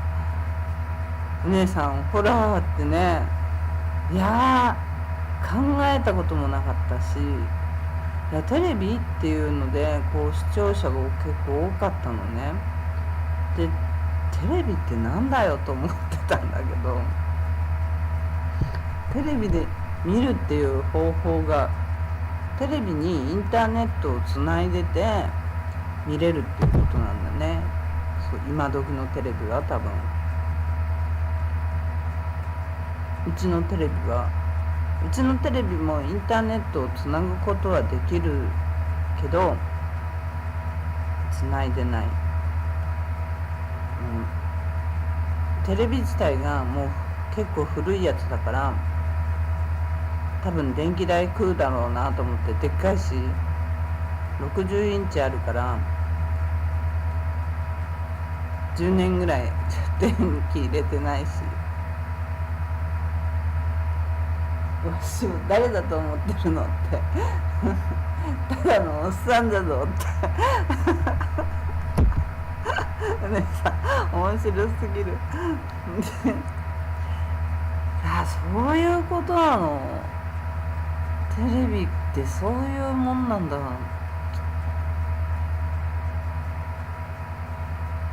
そういうもんなの、もしかして。キャーって感じだけどね。いや、テレビの人めちゃくちゃ多いんだよね。結構いるんですよ。でもサイパンの人がもし見ててくれてたら、テレビであるのかな、テレビで YouTube 見てる人いた、韓国人で。いた。日本人でもいた。もう日本帰っちゃったけど、そういえば5、6年前、もっとかな。なんかポケットなんとかっていうのつけてて、話が変わりますが、ガラパンのカジノホテルはテニアンのダイナスティみたいにプールがあったりジムがあったりカラオケクラブとか鉄板焼きとか他にもいろんなものが揃ってましたけど、ガラパンカジノにもいろんなショップが入っていました。なんだって話は変わりますが、ガラパンのカジノホテルはテニアンのダイナスティみたいにプールがあったりジムがあったりカラオケクラブとか鉄板焼きとか他にいろいろなものが揃ってましたけど、ガラパンカジノにいろんなショップが入っていましたテニアンダイナスティはね、いろんなものあったよね。ガラパンのカジノはまだほら全部が運営してるわけじゃなかったから、カジノスペースだけが運営してて、食事は途中華みたいのと、あとあれどうなってたっけ。今ね頭に浮かんだのがテニアンダイナスティの中が浮かんじゃって、違う、分かったガラパンのカジノはドドーンと奥まで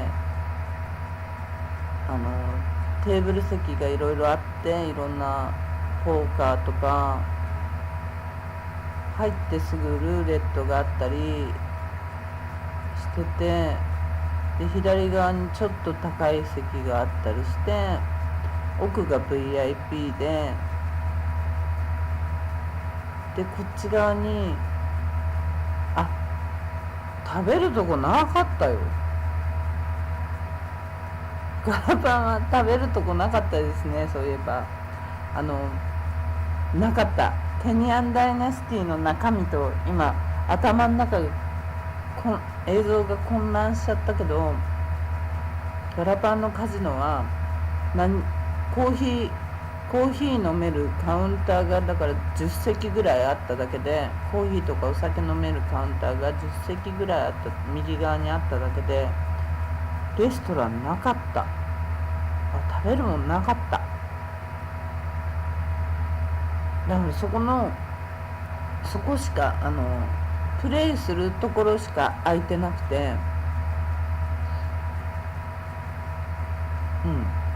デューティーフリーの中でやってる時もなかった。ない。デューティーフリーの中の時もないと思う。ちょっと思い出せない。デューティーフリーの中の時がどうなってたか忘れちゃったけど、ガラパンのホテルの中でオープンして、ガラパンの時は入ってすぐバーラウンジがあった。そういえば入ってすぐのとこにゲームの手前にバーラウンジがあって、左側に大きいなんかスクリーンがあったんだ。そうそう、右手のしびれは取れてない。今左手でここ揉みながら言ってるお姉さん、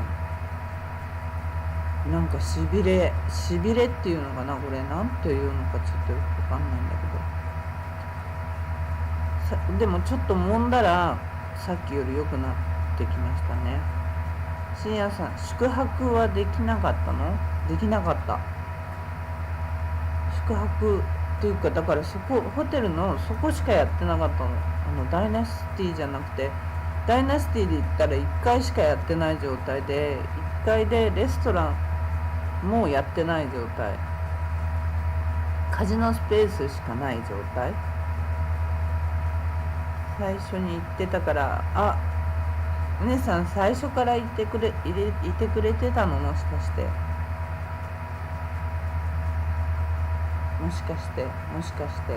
最初からいてくれてたの？だから宿泊っていうか、今も窓も入ってないもんね。ホテルの窓もついてない状態のところもある。上の方は窓ついてない。今日風強いから大丈夫かなって感じ。ガラパンは強くないかな。うちなんかはね、今日風強いんですよ。ちょっと怖い。たまに怖い音する。ヒューって。で、あとね、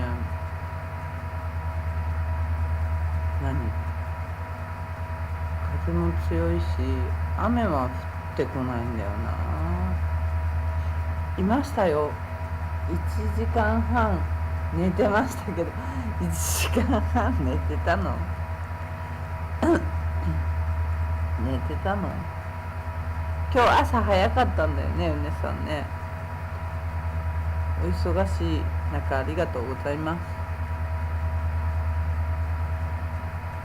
深夜さん全然宿泊できなかったし、っていうか窓もついてない状態。深夜さん、プレイ中にお腹空いたらお外に食べに行くしかない。お外に食べに行くしかないよ。近所のレストランとかに食べに行くしかない状態だったと思うよ。何にもなかったもん。だって今一生懸命思い出しても、入ってすぐに右側にバーラウンジがあって、でそこを通り過ぎてカジノの扉があって、カジノに入るとまた入ってすぐルーレットとかのテーブルがあって、大小とかのテーブルがあって、右側にスロットマシンで、その奥にコーヒーとかのカウンターがあって、それしかなかった。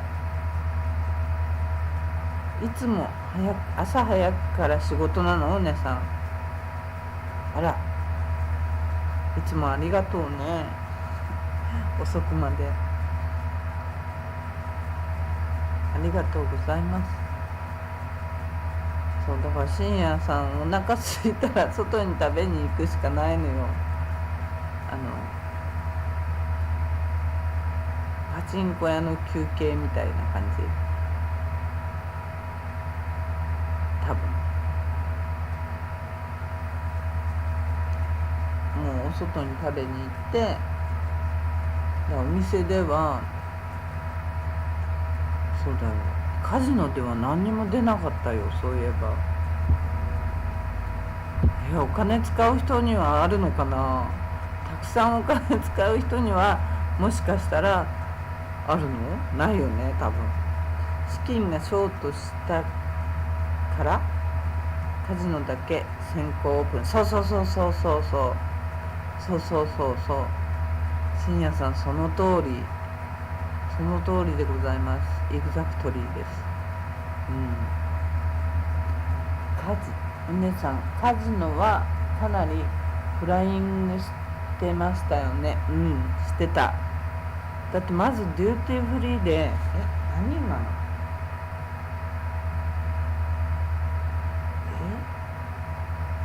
なんか何今ベッドの何今のねさん DFS で最初はやってましたよね。そうそうデューティーフリーでねはじめデューティーフリーの半分使ってカジノが始まった状態だったから、あの辺りはもう間違いなく利権だよね。多分そういうふうに思えるよね。でカジノだってデューティーフリーのところからホテルの方が1階が整ったからあっちに移って1階だけスタートしたって感じだよね。だからもう相当なポケットマネーなんて言ったらいいの賄賂なんて言ったらいいの、そんなようなお金が動いてたんじゃないかなと思うよ。だって普通だったら降りるのあれで降りるのかなって感じだよね。許可がどうなのか分かんないけどね。例えば普通のビルが工事中1階でお店を始めました。降りるか、そこだけ。1階はもう出来上がってます。2階は作ってる途中です。降りんのかな、よくわかんないや。 OK Google。 例えば1階のお店をオープンするために1個のビルが2階3階がまだ出来上がっていません。だけど1階のお店をオープンしたいです。 CNMI の法律ではそれは許可が下りる。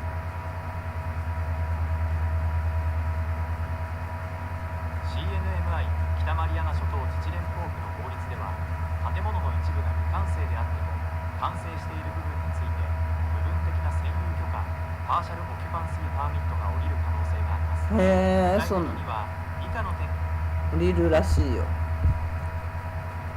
降りるってだからそういう今なんて言ってた、パーシャルオキュパンシーパーミットって言ってたかな。それでやり始めたってことだよね。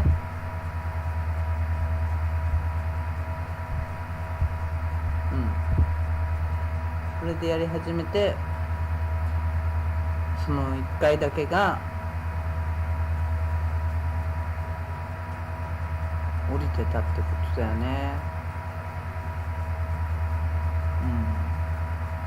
でコーヒーショップとバーはコーヒーショップっていうかバーもだから中にも1個あって外にもバーがあったのかな。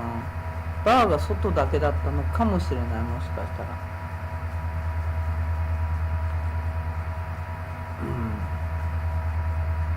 そんな感じでやってましたね。深夜さん、あそこの新しくなったカジノは行ったことないんだね。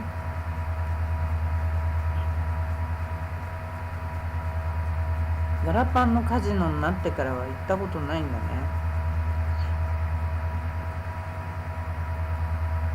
間違いなくそんな感じだと思う。多分深夜さんの言ってる通りだと思うな。建ててる最中にどんどんお金なくなっちゃって、だって北海道のニセコでも中華資金ショートしてますよ。あ、そうなんだ。ニセコめちゃくちゃ中国人だらけでしょ。だって中国バブルなんでしょ、あそこ。私の知り合いの人がやっぱりあそこの辺でニセコの方でなんかお土産屋さんやってて、普通にやってたんだけど、中国人の人が買いたいって言って売っちゃったとか言ってましたよ。もうずいぶん前だけど、ずいぶん前の話だけど、5年ぐらい前かな。もうニセコバブルが始まってたんでしょ、その頃。中国人の人が何でも買うって。土地も買うし、お店とかもやってればそのお店ごと買うみたいな、すごい勢いだなって感じで、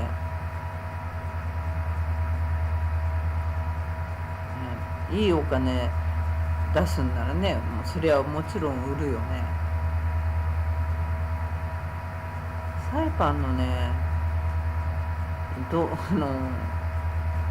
中国人だけとは言わないけど、なんかね、ちょっとお金のある人はもう昭和のやり方でなんか買い物をしようとするから、ちょっと怖いよね。昭和の地上げ屋みたいなことをしたりするから、もういつの時代に生きてんだって感じのことをするからね、ちょっと怖いよね。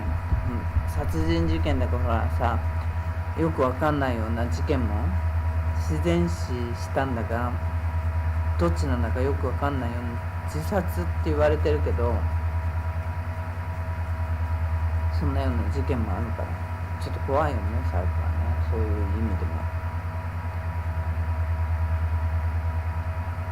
ショーとしてそこでね、ショーとして裏金をバンって払ってこうやるって感じなのかな。ちょっとよくわかんないけどね。じゃないとね、誰かがイエスというサインをつかなければそういうことは進まないわけだから、痛いな、本当痛いのかな、これ。痛いっていうか気持ち悪いんだよな、手がビーンってしてて。大丈夫？私これちょっと動いた方がいいんだろうな、これな。ちょっとコーヒー飲みます。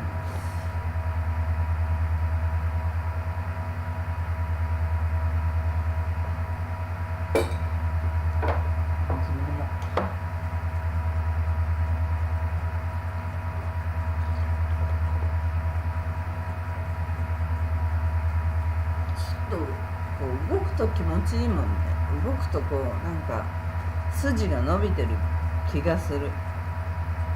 カジノホテル建設中は何人死んだの？わかんない。何人かね亡くなったっていうのは聞いたよね。それでほら訴訟とかにもなってるでしょ。でだってあの時すごかったもん。中国人の人たちがガラパンのカジノの前の通りからホテル前の通りまでがこうバーって歩くの、みんなで100人とかいたかな、あれ。それ言い過ぎかな、50人ぐらいはいたと思うけど、ダーってねプラカードみたいに持ったりして抗議行動を起こしてデモやってたよ。でもさ、あれって賃金を払わないとかっていうのでやってたんだけど、結局ブローカーの人とかは中国でもどこでも一緒だと思うんだけど、昔日本人だって昔ね、サイパンで最低賃金が決まっていてもダイビングなんか特に$300でもうねさんでもね、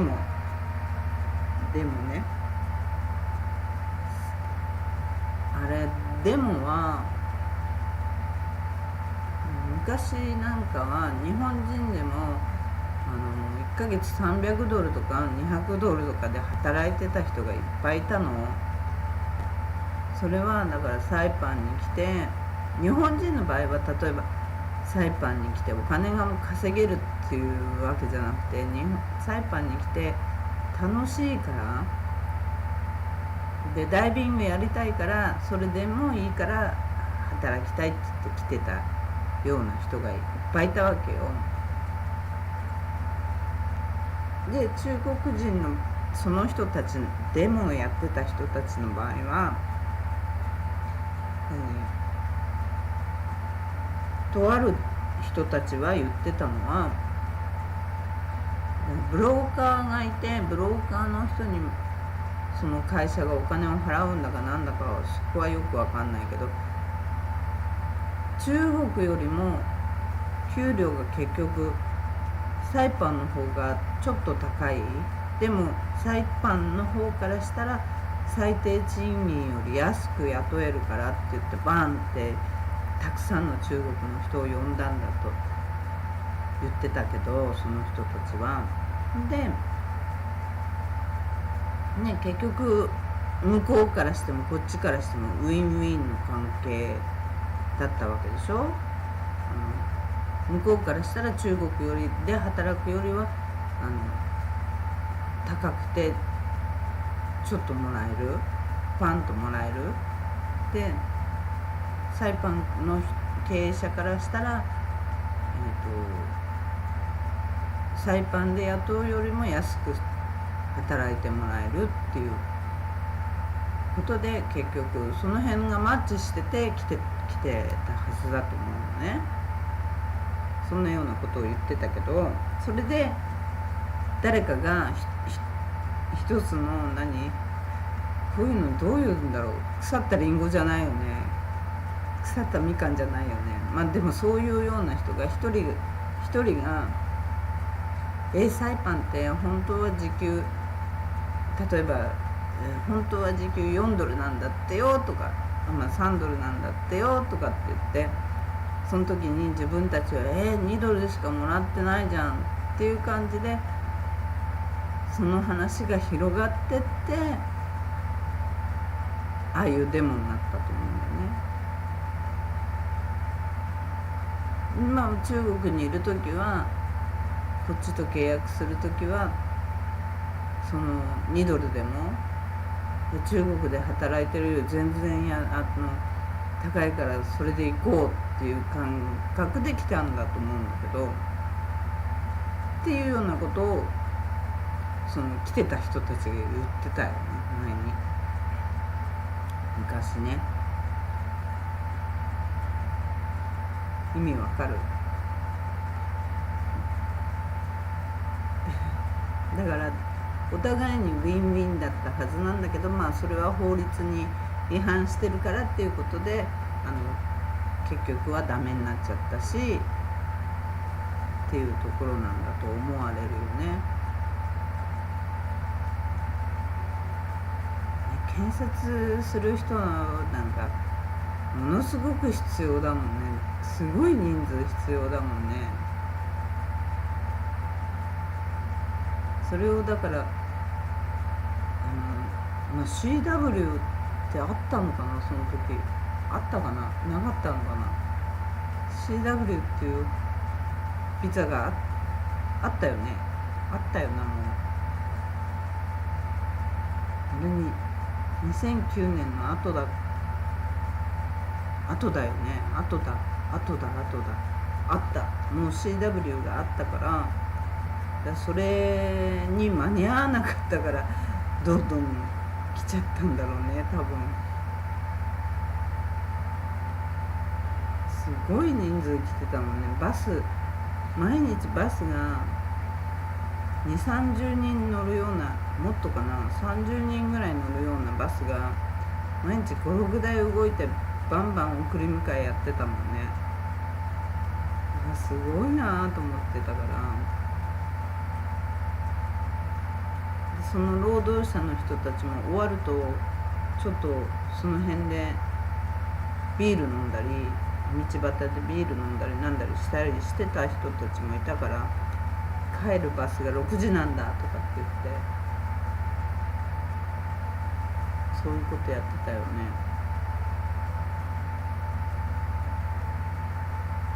そんなんでデモが起こったんですよね。本当はもらえる金額がアメリカだったらもっと高いことを知ったから結局は訴え始めてああいうデモになっちゃったっていう感じでダメになっちゃったっていう感じじゃないのかなと思いますと思われるね。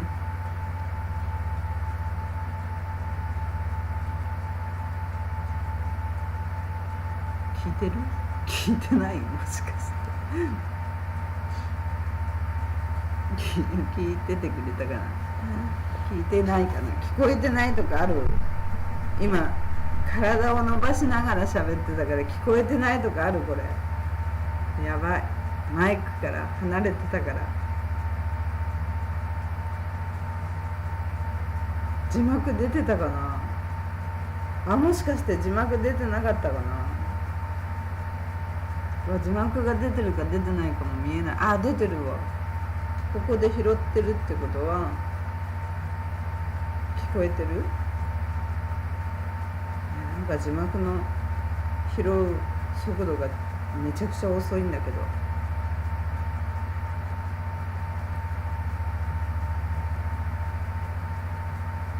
ちょっと待っててくださいね。少々お待ちください。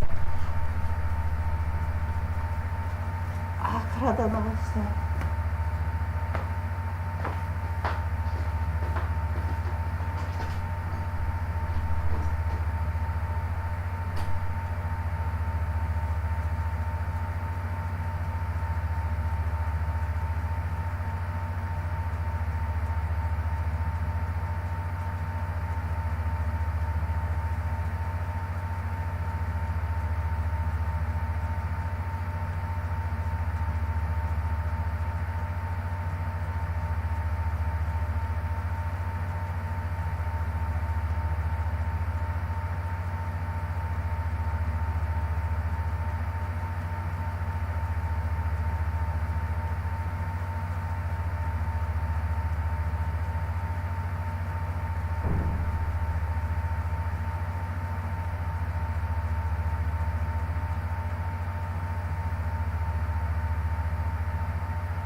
お待たせしました。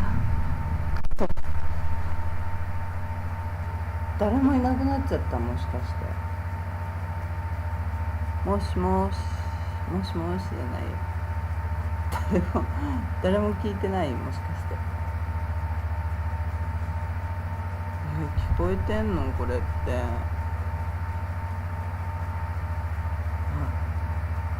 これさ、パソコンの音がうるさいね。結構うるさい。もうこんな時間じゃん。そんな感じで誰も聞いてないかもしれないし聞いてる聞いてる。ありがとうございます、深夜さん。これパソコンの音、今スマホの音、スマホでちょっと確認してみたら結構うるさいんだけど。うわ、ほら、もしもしもしもしじゃなくて誰も聞いてない。ほら、これスマホで今ちょっと音を確認してみたんですけど、何これ、パソコンの音、ファーンって音がしてるの。結構うるさいじゃないの。マイクっていくらすんだろう。昔マイクいっぱいあったのにな、一個もなくなっちゃったもんな。どこ行っちゃったんだろう。そんななくすものじゃないと思うんだけど、これマイクがあるとこのパソコンの音をガーンっていうのと拾わなくなるってことだよね、多分。違うかな。モーターファンの音うるさいよね。結構今ちょっとつけただけでもちょっとノイズカットしてくださいって感じの音がするんだけど、多分マイクをこの辺に持ってきてポンって置いて喋れたら、このパソコンの音を拾わなくて済むんじゃないかと今ふと思いましたね。待てないかな。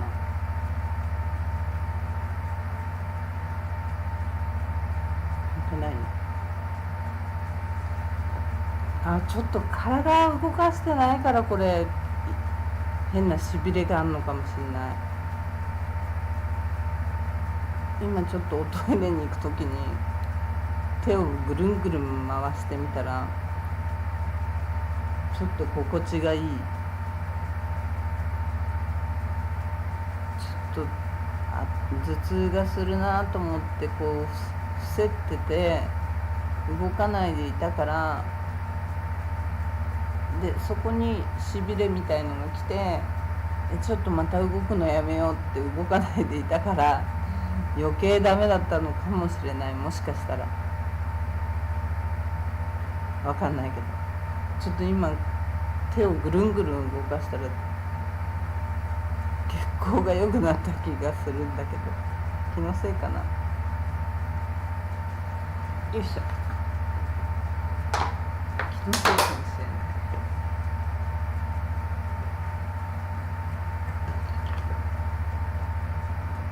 今日新聞で深夜さんだからDPL のお偉いさんが交代して任命されたみたいだから、もしかしたらカジノの土地リースとかの話が進んで、もしかしたら話が進んでいくかもしれないね。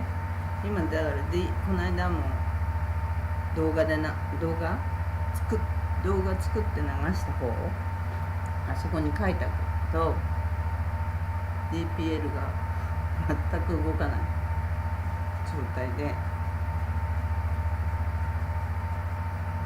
何も進まない状態。どんな話し合いがあるのかね、全く分かんないけどさ、私なんかには。でも発表されてることだけを見ると DPL が何もしてないんじゃないのって思えるような感じで進んでるって感じ。どっちかから DPL というか政府がIPI かもともとのカジノか今度できるカジノの方っていうか今度買った方のカジノかどっちからかお金を取りたいからやってグズグズやってんじゃないかななんて思えるような感じ。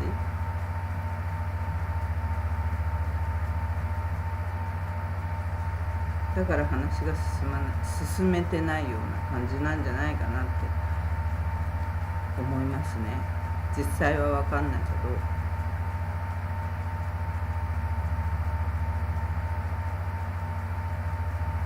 そんな感じです。今日も長々とちんたらとゆるりとやらせていただきましたけど、姉さんも深夜さんももう眠い状態かな。そう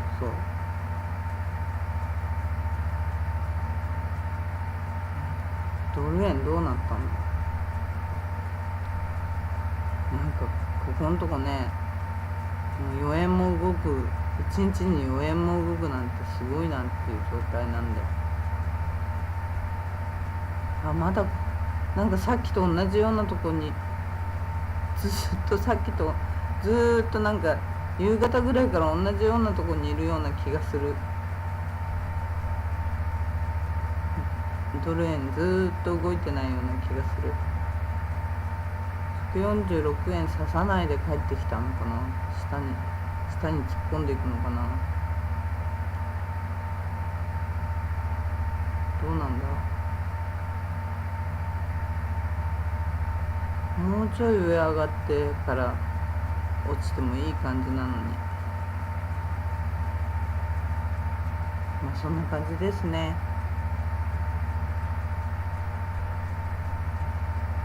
ということで今日はこの辺で終わらせたいと思います。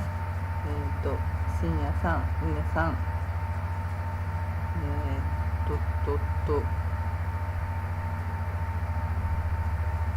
深夜さん、うねさん、ストーリーさん、ナバルさん、そして皆様ありがとうございます。もしね、よかったらテレビの人ってどうやってコメントを打ってもらえるのかわかんないんですけど、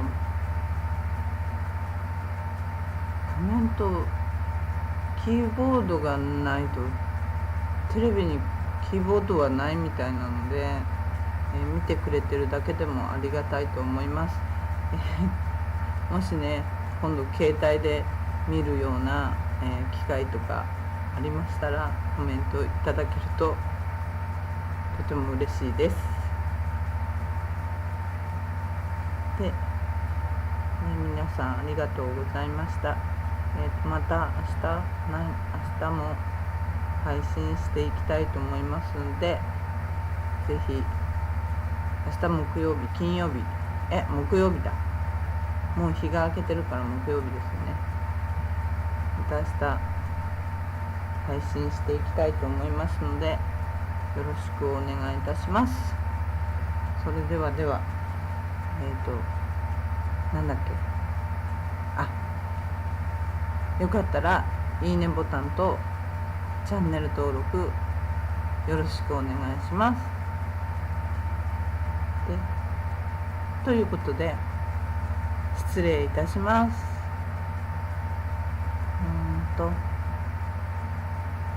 映ってありがとうございました。